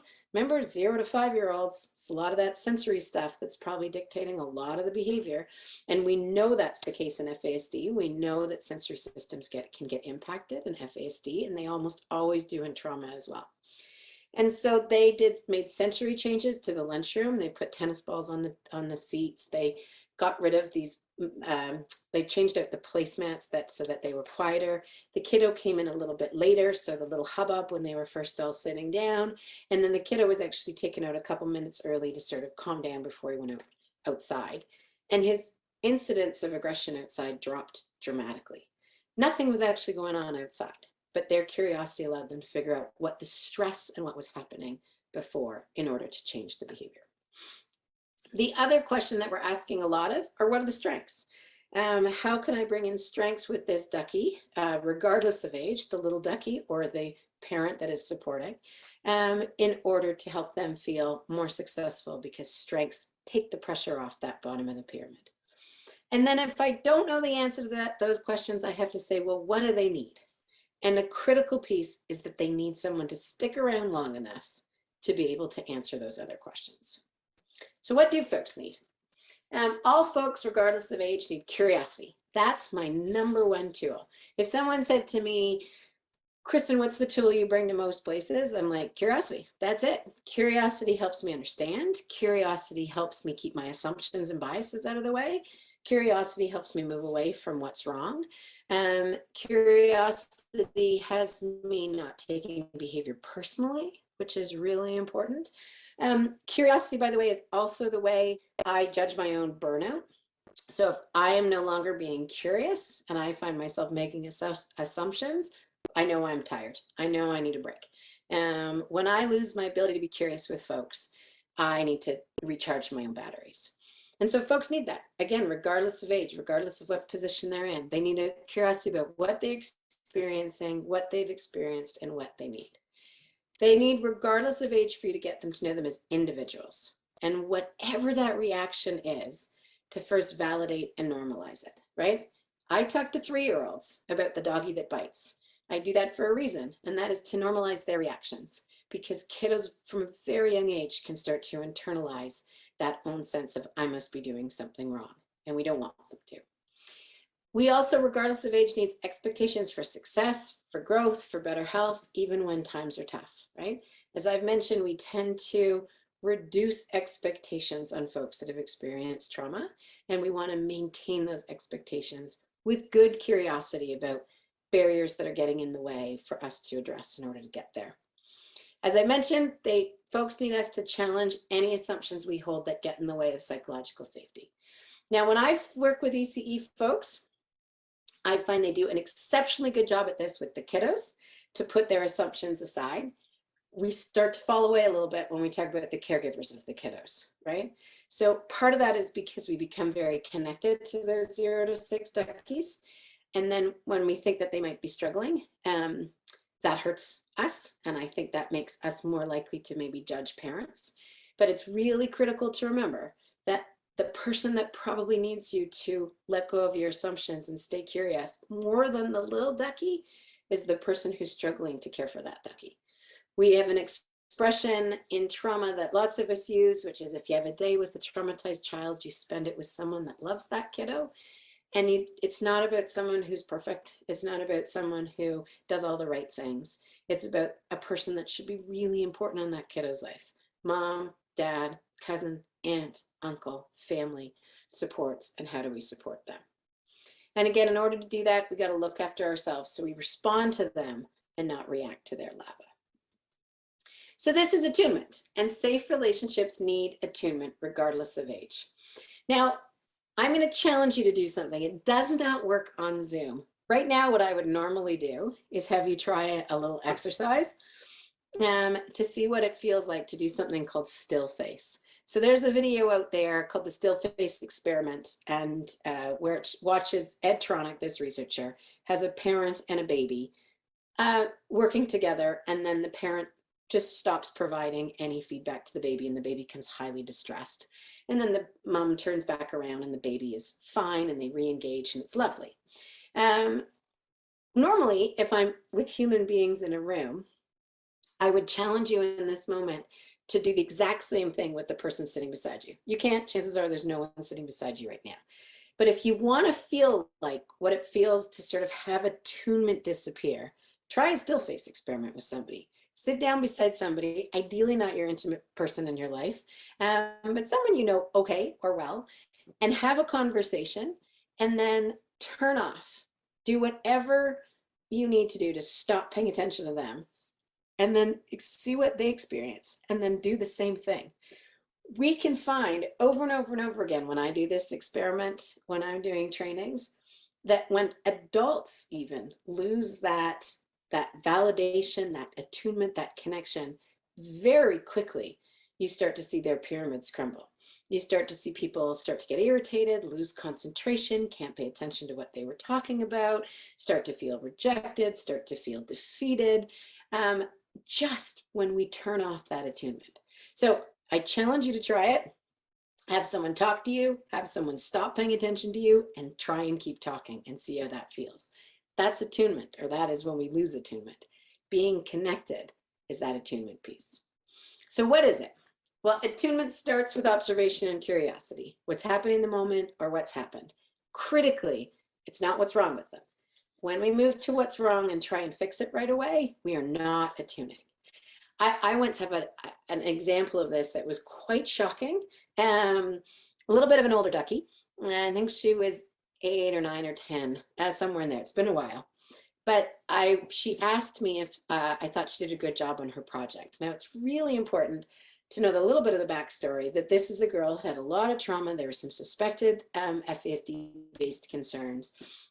And she was a struggle in school. So she was making life a little challenging for her teacher. Her teacher was also struggling. And there were some difficulties. She submitted this project and she got this sort of the best grade in her class. And the teacher was so excited because the teacher thought there was going to be this really amazing moment. Handed the girl her project and said, you did the best. Like, that was amazing. Now, remember, trauma is illogical, right? And that didn't sit well with our little girl. And she actually sort of picked up the teacher, pushed her into the coat closet, said, I hate you, and stormed out of the room. Very strange reaction for getting an A on your project. Again, if we take that step back, we can say, okay, what could be going on with her? But we weren't there yet. She then comes to see me and asked me, I knew this had happened. And she asked me over and over and over again, Kristen, do you think I did well on my project? Now, every part of me knew that I shouldn't say yes to that question. I knew what happened at the school. I knew that there was something triggering her about this. But I'll be perfectly honest, she wore me down and I wasn't at my best, right? We're only good enough and sometimes we step in it. And so I said, yeah, of course, you did great on your project.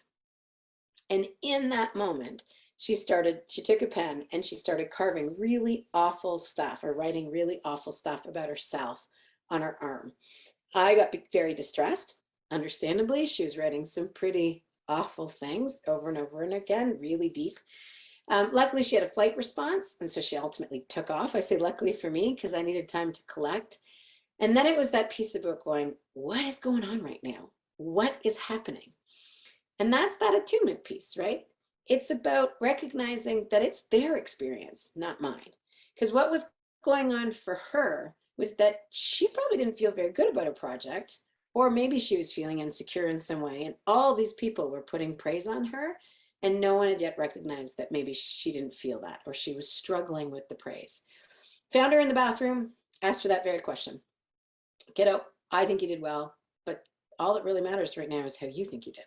And she said, I thought it sucked. I wanted to do so much better. I was really unhappy handing it in.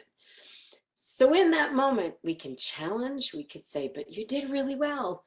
But that's not attunement. Attunement is hanging out with them where they are until they're ready to see things a little different. And that's where you had to go. That place of saying, okay, so you sucked. So how are we going to manage that feeling? How do you let go of those thoughts that you did so negatively? How do you get to a place where you can manage the pride that I'm feeling in what you did? And that's that observation and curiosity, not what's happening, not what's wrong, but what's happening, focusing on them. Then we can start to explore the triggers or the emotions behind that behavior, right? And critically validates. So you get a 4-year-old that says, you know, that got so frustrated because somebody stole their toy. And you know they didn't really steal the toy, but it just takes a moment to say, so frustrating. That's frustrating that you feel. Be frustrated too. What can we do about the frustration? Not first I have to teach you how to play better with the kids. We use our connection and our relationship to then facilitate direction and correction, right? When we have a relationship with somebody, they will change with our help, right? So sometimes when I'm working with supports where they say no one is changing, it's that piece about, well, do people feel safe in changing with us? Do we have enough of a relationship to help folks feel that they can make that shift, right? The safe relationship is the critical place on the bottom. That place of saying, I get you're going to be struggling, and I'm going to try and stay curious to figure out what you need to be able to make those shifts. Once we have that connection, we can tolerate, if we're that person that's experienced trauma, we can tolerate the correction and the direction that we're going to receive or be encouraged to look at.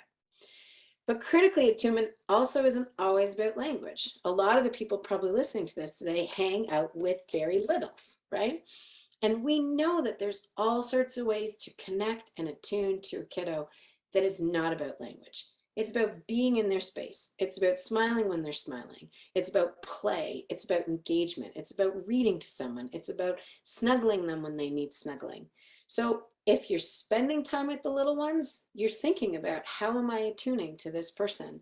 And then when they're struggling, how do I help attune to that? How do I keep myself calm to bring them to a place where they feel calm with me? If we're supporting the caregivers that are helping the little ones, how do we support them in having those moments where they can attune and connect? Teaching about attachment, encouraging them to read, encouraging them to look at their own barriers and their own triggers. Letting folks know that part of being good enough is just hanging out and playing with the kiddo, and encouraging those types of supports around these families. And then again, because we often spend the time hanging out with the little ones, we talk about, well, how are we now attuning to the caregiver? As I mentioned, we're pretty good with curiosity around 0 to 6, right? We sometimes fall off when we start looking to the caregivers of the 0 to 6. But the same principles apply. It's so important that we respect, validate, get curious, and support those caregivers. Probably even more important than supporting the kids themselves, right? Not that I want you to choose, but again, the long-term mental health of a child can have so much relationship with the overall mental health of the caregiver. And so as part of that, we want to honor culture, get curious about barriers, get curious about challenges, and work with folks to understand those and process them and move through them. We want to provide support for helping teach children new skills and calm emotions. So if you're teaching skills, if you're teaching things to kiddos and kids are responding effectively, how are we translating that information to caregivers, right?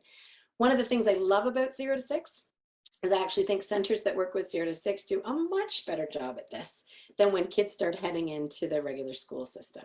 Much better about sharing information with caregivers, including caregivers, and this is what we did today, and teaching and modeling things for caregivers. And that's such a critical component of attunement at that age.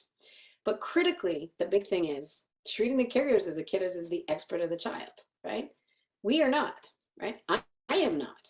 I know a lot of things about how trauma impacts the brain. I know a lot of things about dynamics and relationships because I've been a student of them and I've studied them a lot. But in terms of that actual child, the parent is the expert. The parent is the expert of what makes the child tick and what makes the child struggle. And as we can appreciate and recognize and support them in that, we set their expectations to say that they also can move into that role with more confidence. So what are some really key caregiver behaviors that are key to being able to do this attunement thing? Hang out, get down in the darkness or in the light, wherever we're hanging out together. And one of the main keys is you got to be able to manage your own stuff. That's that good enough affect management. Can you regulate your own stuff when it comes up? Remember, if someone else is distressed, you're probably going to get distressed too. You are also, if you are dealing with somebody outside of their window just a little bit, starting to put in that fight, flight, freeze type of behavior, pushing you out a little bit, shutting you down a little bit, getting a little dysregulated, that can also dysregulate us. And that is the trickiest time for us to not let assumptions come in, right? So that piece about saying this person shouldn't get away with this behavior, as soon as we start thinking that, we've lost our ability to attune. So whatever you need to do to manage those moments for yourself is the first thing you need to think about. The other critical piece, and this is for all caregivers, is the ability to take that big step back. Right? If something is going on in front of you, can you take a step back from that behavior and not get caught in that what's wrong, not take it personally and say, huh, what's going on in this moment, what's happening here, and what more information do I need to know? We also know one of the key things for attunement, particularly for little duckies, is consistency. That routine, structure, predictability, being a consistent person is so key to help with that attunement. We want to move towards responding as opposed to reacting. When we're just addressing lava, we're reacting. When we're getting curious about the volcano, we're responding. And we want to remember, again, that day-to-day attunement and connection, not just monitoring and responding to big, intense experiences. And critically, it's patience.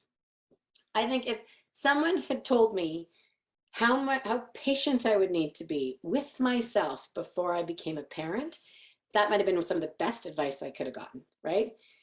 You just wish more people said, parenting's really hard, right? Kids can be really exhausting and stressful and overwhelming. And what do you need to survive it?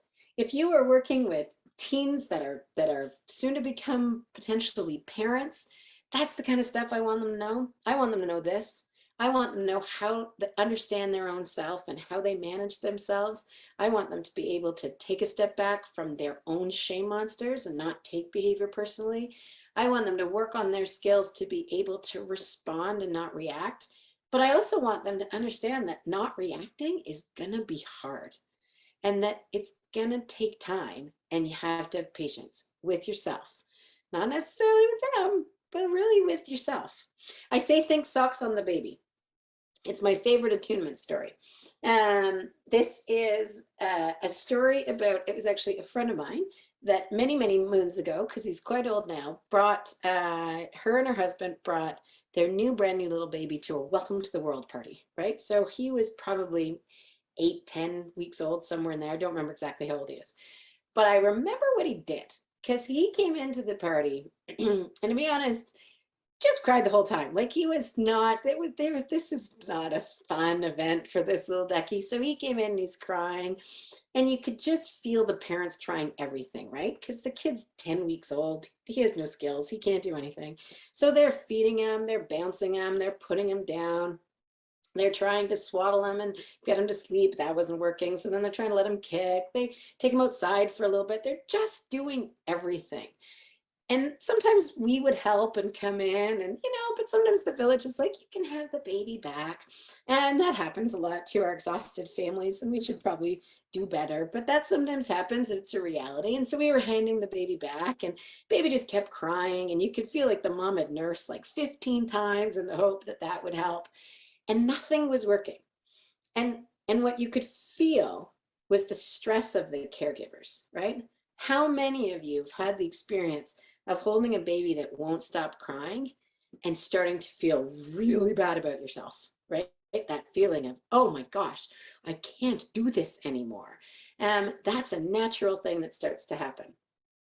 But here's the thing, even with all that stress building up in us, even you could feel it building up in the parents, even with probably their embarrassment because their baby was screaming the whole time, even though we kept saying, don't be embarrassed, it just happens, the baby's crying, but they're still feeling it. They're probably feeling like pretty crappy parents. Never mind, they were probably exhausted, right? Brand new baby, who's sleeping? We're all tired. And sleep is the master regulator. So you've got these brand new parents. But they couldn't stop being curious. And that's the key piece. They had to recognize all that stuff in themselves, take the breaks when they needed it, right? Share the load, use their village, but they had to keep coming back and bringing curiosity to that baby, because the baby's probably not going to stop crying without them. And if the baby does at that age stop crying without them, and that happens a lot, that can cause its own concerns. Anyways, after about 2 hours, I can't remember if it was the mom or the dad now, took off the baby's socks. Now, here's the funny thing about welcome to the world parties, at least in where I am from in my culture. There is this overwhelming thing where we put babies in sleepers the whole time, but then we bring them to a welcome to the world party and we dress them up like sailors. Like, it's a really weird, I don't know why we do it, but they're like these lacy tight little socks and these little ridiculous suits. And I'm sure the baby, if you think about where the baby was at, just had really arousal and safe relationships, nothing else. He was probably like, what are these tight things around my ankles? But without fingers to be able to have the dexterity to pull them off, all he could do was scream. And literally, as soon as the socks came off, he was like, bloop, done crying. He's like, I'm good, that was it. Thanks for figuring it out. That is what we want to think about when we think about trauma-informed approaches. The hardest stuff there was keeping ourselves present in order to stay curious. Once we figured things out, it started to move pretty quickly, right? That's the patience we need. Patience with ourselves, patience with other caregivers, lots of support around those two areas. When it comes to helping folks understand this attunement so they can do it for themselves, because again, attunement's sort of two things, sitting and validating where they're at and being with them in their space, and that's so tuning. But we also want to be able to tune into ourselves and attune to ourselves and be able to say, what do you need right now, Kristen? But without language, it's really hard to do that. And so from a very young age, we want to be giving them a language for understanding. All my kiddos understand that this big thing is their guard dog, right? And their guard dog sometimes gets too loud and too scared or too worked up. And if it's too any of those things, then it's really hard for the captain to hold on, right? Sometimes I talk about a judge as their shame monster. More often I talk about a shame monster. Scrapbook is that hippocampus. I can talk to kids about, sometimes there's icky, sticky things in the scrapbook that make it really hard for the guard dog to think that adults are safe. When we give language, we can help them begin to understand what's going on, that critical validation. And I'm just saying, regardless of who you work with, have empathy for that poor captain, because that poor captain's trying as hard as he can, right? Whether that captain is a 4-year-old where we wouldn't really expect much of a captain yet because they're just 4, or a 14-year-old where maybe we wouldn't expect much of a captain yet because in the 14 years they haven't had a lot of opportunities to change the patterns that their brain have learned, that as they've aged, we've increased our expectations for what they should do, forgetting about what they've missed. We talk a lot in trauma that it is stage, not age. Beautiful example of this in a story. I'm waxing on with all my stories today, but beautiful example of this in a story was a 15-year-old girl. And she was in a foster care placement. And just a dynamo of a foster mom, just one of those that just got it, right? She had lots of rules and expectations. She also had this incredible capacity for attunement and patience. So she was just like, yeah, you get triggered, you take off, I'm here, we'll figure it out. So this was this girl's MO coming into this particular placement, is she had gotten triggered and bolted from every placement she was in. And remember, flight has that mean component. So she never left quietly. That was just kind of the way it worked. She always left with a little bit of something to make you feel pretty bad while she was running out the door. This foster mom got it. And this foster mom sort of made a commitment to her and said, I get that something's setting you off. I get you get triggered. I get you run. I'm here. I'm going to stay curious. She did that through her actions. She did that through her consistency, just being predictable, having a good structure, and lots of what's up questions. She said for the first couple of months, she got nothing from a what's up. There was never an answer. What's going on? What set you off? Nothing. But that structure and that predictability, and I'm still the same person, even if you took off the day before, that stayed. She started to notice this shift in this 15-year-old. I started to notice that when the 15-year-old ran, she came back sooner, right? They'd actually had a little flight package made too that she could take off with like a cell phone and stuff that when she left, so that she knew that she had someone she could call, right? She didn't initially use that. She ultimately did. But there was sort of this understanding that I get you're going to go. This is the way your brain right now copes with these triggers. I want to change it, but first you have to understand I'm safe enough to help you do that. So she started noticing with all these things she was putting in place that the girl would run, come back sooner. The girl would then run to the end of the driveway, and over a period of time would just sort of take off but stay close to the house. And then I remember her coming in and talking to me, and she said, something major happened last night. This is the foster mom. She said, this little ducky ran got triggered, took off, and was pacing in the front yard. And that's where foster mom was. She was standing by the bay windows just watching. And she said she looked back. Now, most of us might have missed that moment, right? She didn't, because she recognized in that moment the brain had learned something new. Think back to that research of the 2 groups of 2-year-olds. In 15 years, that girl hadn't learned yet to look up. That girl had engaged in relationships with the same old patterns in such a way that she was pushing people away. And that's what happens. We can come in with really good intentions with folks, but the patterns that they have wear us down if we don't keep our curiosity on and look after ourselves. And then we end up not because we want to, but validating the shame monsters or continuing the patterns. And this is what this girl had experienced for 15 years. But this particular person was like, yeah, I'm not going to let that brain win. I am going to teach the brain something different. And had the patience to do it. And when that little girl looked up, she was that 2-year-old learning that adults can help. That's not about her age. In 15, she was in every way 15, right? The language, the brain development that was trying to push people away was also there. That's developmentally normal, by the way. That's typical to try and sort of separate from adults. It gets all impaired in trauma. But all those ways she was 15, and a lot of people had 15-year-old expectations of her, that this behavior is not okay, and this behavior is not okay, and this behavior is not okay. But this person recognized that what she'd missed is what she was needed. And when she got that, we started to see real change. A beautiful example of the fact that even though she should have been old enough to have a good captain, what her captain was missing was someone that understood that she was struggling. And that's that piece of empathy for that poor captain. So when I'm working with folks, again, we can do a lot of tools here, but I only really focus on that curiosity, and I use that pyramid and that tip of the iceberg and the lava. And so when I'm doing that, I recognize that most of trauma sort of stops around that arousal. And so I'm focusing on safe relationships and arousal. And then I'm looking at how to support the top, which I'll get into. But this is the other area I really want to be curious with, is what is the arousal regulation like? And regardless of age, if somebody's struggling, I have certain questions I want to know. I want to know things like, how are they sleeping? Right? Again, master regulator. Think about yourself. If you have a bunch of days with poor sleep, how great are you? Right? How good of a kid do you look like? Probably not super, right? I know when I'm exhausted, I'm less effective in the work I do. Not because I'm any less skilled, I'm just tired. We also want to look at things like diet. We can learn a lot about arousal from things like how well a kiddo eats.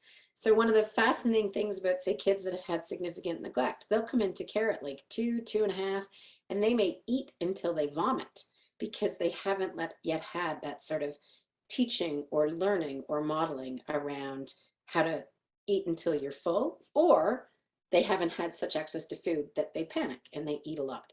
It teaches us about where their arousal's at. What about physical concerns? What are we seeing in terms of illness, in terms of pain, in terms of coordination difficulties? Where are we seeing some of the physical-based difficulties? How do folks, regardless of age, react to things? Like, how do they overreact? Do they underreact? This might include pain, right? Do kiddos that you work with or support overreact to little pain, but then seem not to notice things that should really hurt? That begins to show us that arousal system has been impacted by what they've experienced or what was going on genetically.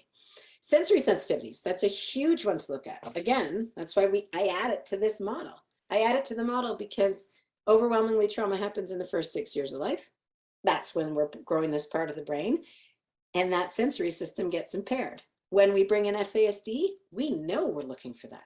We know sensory concerns are an issue that we need to address in kids that have been exposed to prenatal alcohol. And so what are we looking for sensory sensitivities? We're looking for kids to be either hypersensitive to things or hypo. So I'll often ask the question of, does your kid ever cover their ears but then speak really loud, right?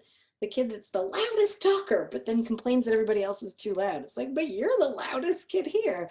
That's that poor integration, right? How about a kiddo that seems to need all this touch because they're pushing everybody, but if you brush their shoulder, they freak out. This is showing that we have those sensory sensitivities and reactions. And remember, if we have these, we want to support these first. These are the bottom of the pyramid. We get really good at doing emotional coping with kids, right? Teaching them about their feelings and teaching them, when I'm mad, I can do this. When I'm sad, I can do this. But that's second. Understanding this is first. I yell at my husband, not because I can't process the emotion, but because my window of tolerance couldn't take anymore. We also want to look for things, again, at coordination. As you get older, we're starting to look at addictions. It is the most common external way that folks who are struggling manage. That impaired arousal system is by those external things, right? And alcohol and drugs are the external things that can help calm that system, but it's maladaptive. The other big one is self-harming. We see this at all ages. Self-harming is just lava. It's just a tip of the iceberg. It's a little window into the fact that we've got some regulatory concerns, primarily probably in that arousal system. So asking questions about how does the individual manage stress in general? And again, if we're talking prevention, which I know we are here, knowing the answer to that question is one of the most important things that we can do when we think prevention. I had somebody ask me once, what would be the most important thing for new parents who are adopting, for new adoptive parents? And I said, regardless, know how you manage stress. And if you're parenting with somebody, how do you manage stress together, right? How do you support each other in those stressful times? Everything else we can figure out, but that's the place where we're going to fall apart, right? And so that piece of how do you manage stress in general is a really good insight into how that bottom of the pyramid is going. And then critically, what can you read in the arousal of the person? So with our little duckies, right? How we get good at this with babies, by the way, we start to get really good at saying, oh, this baby's tired and I can tell that, or this baby's hungry and I can tell that. As that baby gets a little bigger, can we tell things like change of voice, speed of voice, starting to flush, increased agitation, getting busier? Those are all signs that the arousal's a little off or shifting. Kiddos getting more tired, that's a sign that the arousal's off. But what about an adult coming into the space, right? An adult that maybe isn't making eye contact and their leg is bouncing, or they're picking at their hand, or they're really shut down. What am I reading? If I make assumptions, I might say that person just wants to leave and doesn't want to be here. But if I'm getting curious about arousal, I'm like, ooh, this person is not feeling safe enough in this space right now. And how do I make it safer? I saw this. I love this little cartoon. I said a cartoon, but quote. I saw this. I was in a school it was a high school, and they let the kids decorate their own bathrooms. And this was in the back of one of the bathroom stalls. And I just thought it was so fantastic, because this is so true. And if we can help validate and normalize that, I think we can move past a lot of these shame statements and shame judgments that people are making, right? If we just understood that, yeah, for the most part, if I'm, not hungry, not tired, not hot, not thirsty, you can find your phone as a teenager, or you're not uncomfortable, you have a much better likelihood of being really pleasant, right? It's this idea that folks do well if they can. Remember, everybody wants to be the good kid. What's getting in the way of them showing it? So how do we manage arousal? Well, with little ones, but even with big ones, but in particular with little ones, it's that structure and that routine. So being predictable is so important. One of the things that I do a lot of work in is I support a couple of children's aid agencies, in particular one where I just come and consult. So anybody can come and ask me questions. And one of the concerns I get a lot with 0 to 6-year-olds is that they're very dysregulated after, say, an access visit from a parent. And people can make assumptions on that. They make the assumption that maybe something bad is happening on the access visit. Far more likely, it's just the structure and the routine is off, right? This is little duckies, and particularly little duckies that have experienced trauma, need that consistent structure and routine. Same bedtime, same going to sleep, same waking up, same time they eat, same bath time routine. They need the people that they're around to be predictable, right? That same smiley face that they see each day when they say come into a daycare setting or a childcare setting. That structure and routine provides containment for arousal. If we don't give that, people do it themselves, right? People will use control strategies in order to create a structure and predictability for themselves. And we don't like control strategies very much. We get triggered by them, and then we might try and challenge them. But when you feel like someone's trying to take control of the environment, get curious about what they might be experiencing, because chances are they're anxious. They're feeling stressed, they're feeling overwhelmed, and they're controlling their environment because of it. If we can start to take back control through structure and routine, we'll see that anxiety go down. Another key thing with managing arousal that I've talked about a lot today already is you gotta stay calm when they're escalating, right? This is one of those moments where co-regulation can either go really well or really badly. Because if we get escalated when they're escalated, it's gonna go badly. If we can stay calm when they get escalated, then we can co-regulate them to where we are.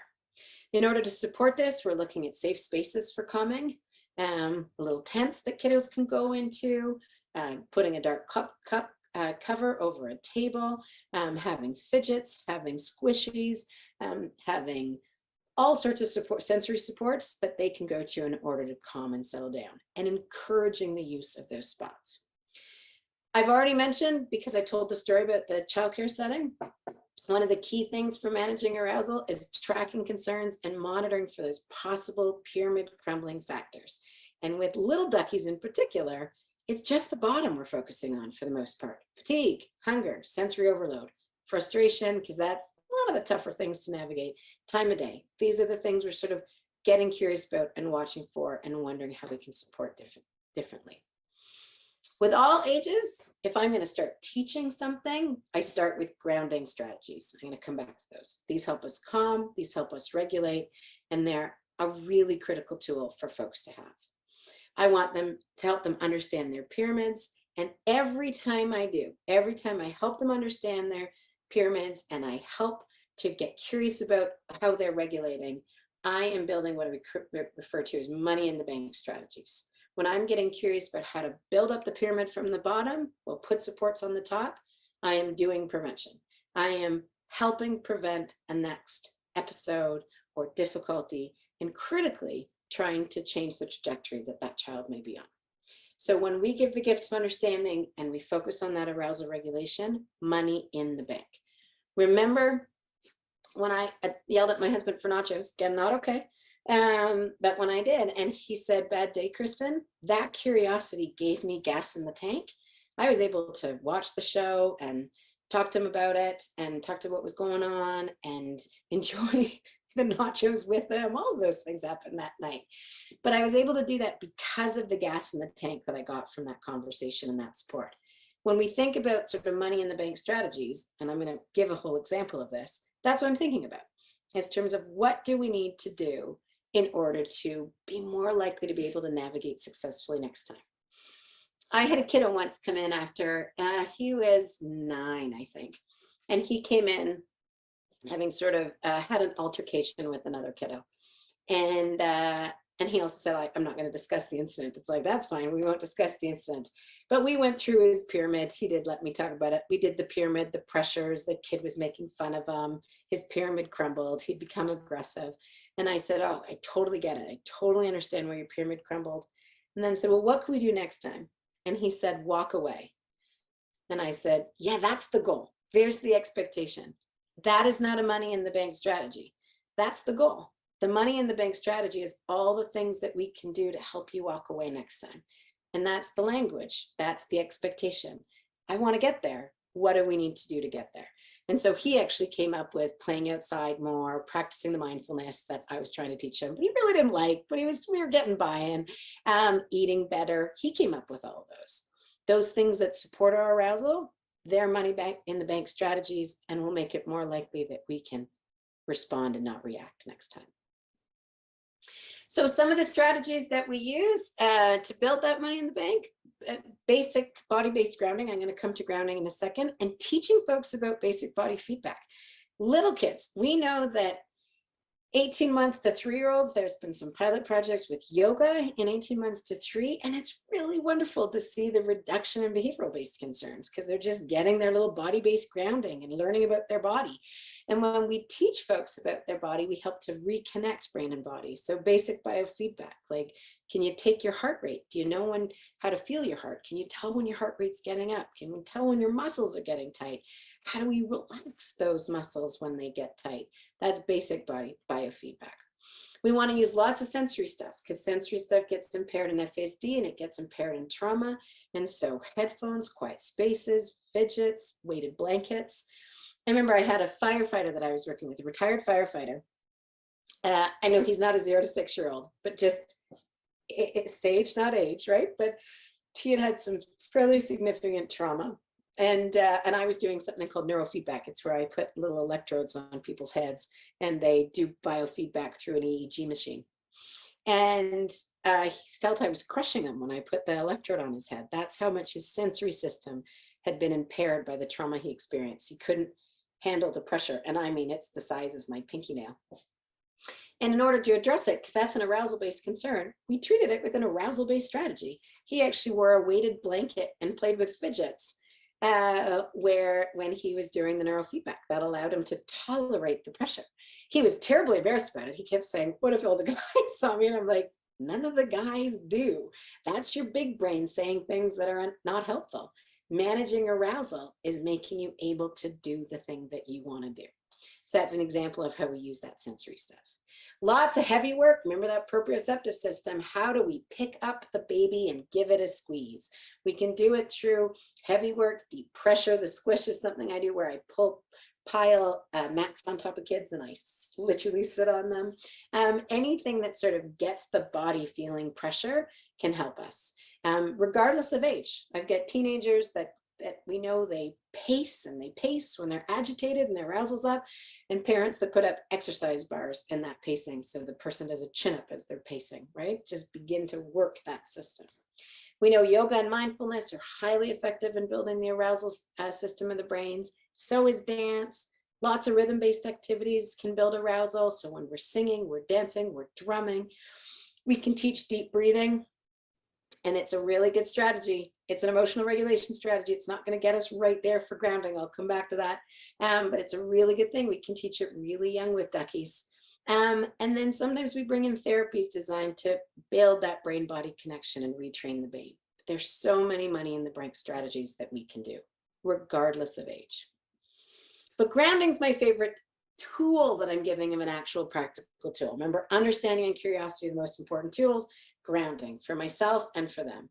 Grounding is about just starting to get the lid back on, rebuilding the pyramid. It uses the senses, all 7. It's very present focused. The goal is to bring the brain back in line to start the calming and connect the mind and brain in the present so the person feels safe and less overwhelmed. This key thing that someone can't move forward if they're not in the room. It is not telling someone to deep breathe. If you have somebody, regardless of age, really escalated and you say, take a deep breath, they are not going to like it very much, right? That's not present focus. That is not bringing their attention to something in the moment yet. It'd be far better to say, hey, I see something blue, can you find it? That's grounding. Giving somebody an ice pack and putting it on their wrist, that's grounding. If they can tolerate having their hand held, that's grounding. I tend to do sound-based grounding or visual grounding, so I tend to sing songs. Right now it's the holiday season. I sing Jingle Bells and then ask a kid when they stare at me what their favorite song is. I'm far more likely to get a response to that than, hey, you need to calm down and take a deep breath. I use I Spy a lot, and I teach this to folks. Little kiddos, we're doing the grounding for them. The bigger they get, we're cueing and supporting them in doing the grounding. Here's some examples. I spy what's in your hand. It's something that they can hold. What starts with blue? Can you find something in the room that starts with A? Is find something that's an animal. Just simply reminding folks where they are, name and place. Clapping hands, engaging with rhythm, asking for a simple task, singing a song, going outside, changing temperature, getting the ice pack. Find something you see, you hear, you touch, you smell, you taste. Cold water, ice packs, and then one that you can find online that's the 5, 4, 3, 2, 1, which is, can you find 5 things you can see and name them? 4 things that you can feel, 3 things you can hear, 2 things that you can smell, and 1 thing that you can taste. We teach them, we support them, we give them to ourselves. Again, if you're working with somebody who's older, teach them directly to them, encourage them to look them up and get good at this grounding. Because once we get the lid back on, then we can start to do all those other pieces that we want to do. And then we go to look at the top of the pyramid. How do we use the strengths, right? So again, we want to pull up some strengths in order to give pressure off the bottom to support this pyramid as it's growing. And so when I think about using strengths, regardless of whether it's trauma, FASD, a combination of both, or just regulation-based concerns, I want to get curious about, when does this individual show that they can be a good kid? We as humans so often just look at the negative moments to try and learn things, but it's also really great to look at the times that we're successful and get curious about what was happening then. to make folks feel that they could show off their good stuff? What defines these moments? Sometimes we don't see a lot of them. And so we got to get curious about what strengths other caregivers or support see, right? What are folks understanding about how a duckie's doing in one setting versus another? We have to learn from successes as much as from setbacks, because the key is, can we lighten the load for the bottom by encouraging strengths and development up top? And we have to remember, and I'm not spending obviously a lot of time on this because I've told you all a lot already today and I don't want to overwhelm you, but surviving trauma is about strength, right? I do not believe what almost kills you makes you stronger. I'm not a believer about that. I think sometimes what almost kills you leaves you really struggling and feeling pretty crappy. But that you get up every day and face the demons that left you so tired the night before, that's bravery. Everybody that I work with has that inherent resilience. They don't feel it, they don't believe it in themselves often until I start to encourage it and start to encourage for them to see it in themselves. But we have to remember, even our most challenging, tricky ducky comes in every day having faced something that a lot of us have never had to face. And so we always want to see that strength and resilience. So I want to show you just in summary how this works. So this is for an FASD model. So we get curious about, for example, some of the struggles that they might be experiencing. So from a social regulation, social cues, others' perspectives, we see this both in trauma and in FASD, but a lot more in FASD. There might be that difficulty. Cognitively, we might see memory deficits, processing concerns, impulsivity, things that are putting pressure, right? Emotional regulation difficulties, yeah. Anybody that's ever supported anybody with FASD, there's some emotional regulation concerns. They can show some big emotions, and so we know they're there.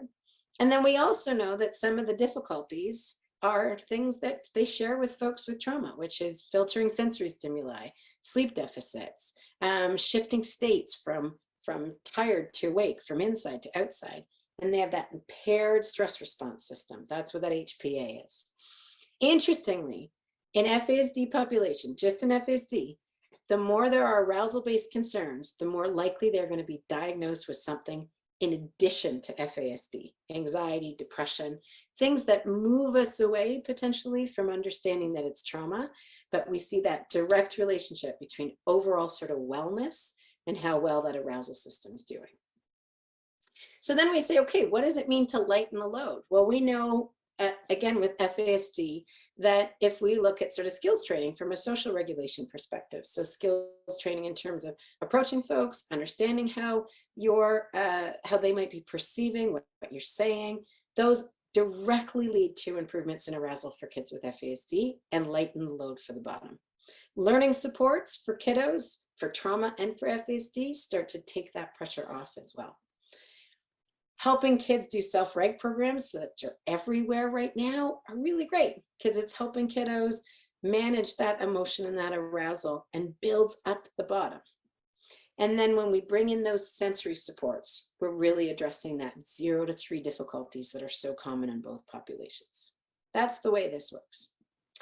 And then finally, with all the kiddos that I work with, whether they're 3 or 33, I never want to lose sight of where they rock. And here's the thing, when I do, that's when I know it's time to look after myself. When I start to think, no one can make a difference with this person. When I start to think, they're never going to get me better. When I start to think, this is it, right? This is all we're going to get. Then I need to look after myself. That is the time where I have to challenge myself to change and be supported and do better self-care and not expect more of them that's unfair to expect. Because it really comes down to us. How is your pyramid? It's funny when I attack my husband for nachos, right? Kind of, I don't know if you're laughing. I never get to see anybody anymore. I'm always on Zoom. But for the many years that I did trainings before and I told similar stories, people laugh. So I'm assuming when I attacked my husband for nachos, some of you laughed. You shared that experience. Less funny when it's not my husband, right? I once, it's been years ago now, my daughter was about not quite 2, and she's the one that's now almost 10. I had been working about an hour away from home at a hospital. And after she was born, decided not to go back to that work, start up my own practice. And I started up a practice 5 minutes away from my kids' school. I have 3 kids, my kids' school and the kids' daycare. So this is going to be great. Way more time with kids. And I didn't have to do this hour commute anymore.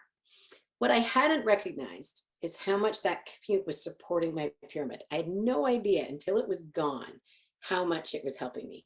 We've seen this a lot in COVID. People didn't realize how many structures they had in place to support until they lost them, right? How many of those little conversations we have during the day build up our pyramid. For me, this was way pre-COVID. It was losing my commute. So what, I didn't realize that at the time. What made me realize it was what happened. So I don't remember exactly what was going on right before, but I remember I had been working for about 6 months since my maternity leave was over. I'm back in this practice, 5 minutes away from my kids. And it was a weekend and I was downstairs in the basement with my daughter and I have no idea what happened, but I remember what I did. I got really, really, really angry. And I remember I was yelling at her. I remember her face and she was afraid.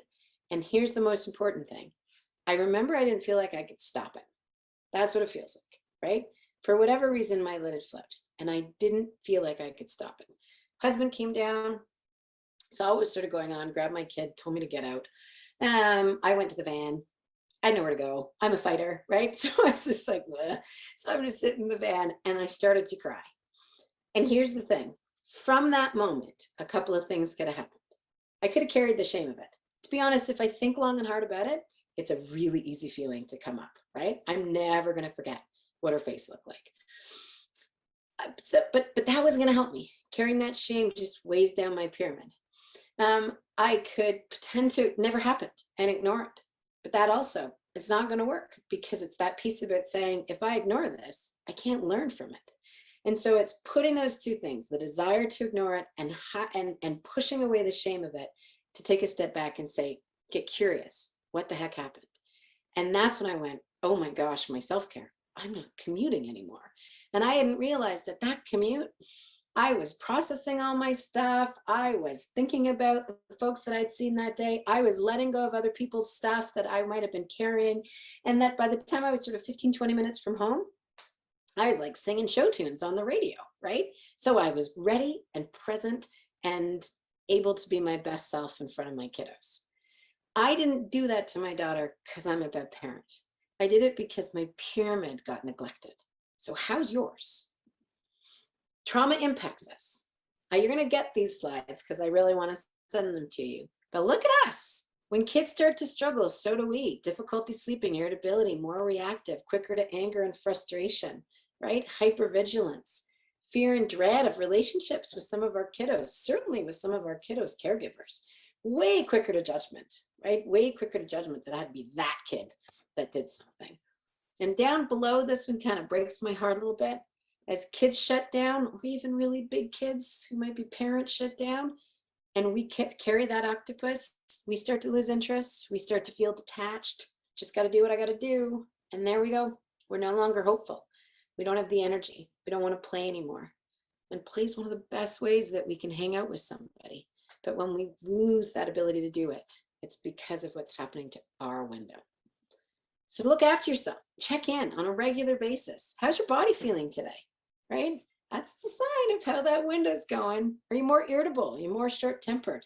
If you're maybe a little bit more of a freezer, you're more shut down. If you're a little bit more of a fighter, are you avoiding things more? Are you tired? Are you exhausted, right? I answer yes to that question every single time, by the way. So I generally try and look through the other ones because just full-time mom and 3 kids and, I'm often tired, but can I navigate it? Can I manage it? Am I making sure to try and get as much sleep as I can? Yes. Are you having trouble concentrating? There's that higher order functioning starting to fall apart. Are you undereating, overeating? Are you engaging in more unhealthy choices to try and fill up that arousal, that window of tolerance, but with maybe not the best choices, maladaptive things that still support our arousal, but not in a really healthy way? Do you dread coming to work? Do you dread seeing certain families? Are you sick more than typical? These are signs that the window is narrowing. Because you got to look after yourself, right? Regardless of whether you're a mom, a dad, an ECE, a support person, whatever your professional role is, looking after yourself is the best gift that we can give those that we support. Because if we're falling apart, they are going to feel that it's their fault. So how do you focus on your own strengths and not your weaknesses? We're not very good about this as adults, right? We tend to pay attention to the things that went wrong far more than the things that went well. Can you change your language? Can you think positively? If someone is talking negatively about a family, for example, can you change the language to be more positive about them? Can you be more positive about the language you're using for yourself? What are you doing to take care of your pyramid? Do you know what triggers, what sets you off, where your window of tolerance is at? Start your self-care. I have this wonderful one that I use, I can't remember where I got it from, that was you make this list of good things, unhelpful things, and what's working. And you start good things if there's not enough. You stop unhelpful things if there's a lot of those. And what's working, you protect. If that commute was working, I should have protected it. I didn't. And so ultimately, I had to figure out something else because I wasn't going to just start driving around for an hour before work. That would be weird. And so with my partner, I worked on ways that I could find some time for myself in order to recharge my battery. Have a plan for caring for yourself. Share it with others. Check in on it. Self-care isn't a one-shot deal. Watch your shame monsters. We all have them. Some of us a lot louder than others. But remember, your shame is going to get in the way of your self-care. The antidote to that, self-compassion, find your kindness for yourself. Folks that practice self-compassion and practice being kind to themselves are far more likely to engage in self-care. And as part of that self-compassion, please give yourself permission to be struggling sometimes. No one's perfect. No parent is perfect. No professional is perfect. When you're struggling, give yourself permission to take some time, ask for help, say no, say I need a minute, walk out for a bit. And critically remember you're not alone, particularly in the world that you are wanting to work in or working in and supporting folks that have experienced trauma, that are experiencing FASD, that are at risk of FASD. Find your village, use your supports, take care of yourself, pat yourself on the back lots, breathe deeply, and good luck. That's me done. I'm going to stop my share. I'm going to unpin myself. And we have about 10-ish minutes if anybody has a question or a thought or a resource request or anything. And so far, only my dog has cried. No one else has made any noise, so that's good. I don't see anything in the chat, but feel free if you want to unmute yourself and ask something, or you can also type in the chat. I can read it for everybody. You're welcome, Ben. Thank you. By the way, I will mention that just because if I'm going to send the slides to Anna, and I think that's the plan, I will put some specific resources on. Most of the resources I tend to share are my favorite sensory resources. There's some great ones out there. I also share a couple little videos that I show for little kids, like 2 little kids, and then a couple of free resources on trauma. But I have to say, Anna's website, like your institute, also fantastic resources. So I think from now on trainings, I'm also going to link your your website. It's really fantastic, all the information that's on there. So, thank you. Lots of people thanking you. I can see that. Thank you very much. Well, I'm going to make a suggestion if there's no questions, and there doesn't need to be honest. I think I fill people's brains, and when I'm done, people are ready to, but I'm going to give you a challenge right now, because whatever you were supposed to do next, you weren't supposed to do it until 2:30, right? So you have 10 minutes. So when I run my caregiver groups, we talk about things that you can do from self-care in 10 minutes or less. So, and it's often like step outside, take a breath, eat a great piece of chocolate, slowly drink a cup of tea, read a little bit of your book, anything like that. And I'm going to say, because self-care is the way we ended, when it's 20 after 2 and you don't have, no one's expecting you until 2:30, use the next 10 minutes for yourself. find something, give yourself a little self-care. Take the 10 minutes that we have now. I'm going to do it. I'm going to hide in the basement for 10 minutes before I go upstairs. And finish my tea. Because I told my kids I'd be up at 3:30. So I have 10 minutes. And I love my kids, but I'm going to wait to go upstairs. So so if there's nothing, folks, I think I'll set folks free and say thank you very much.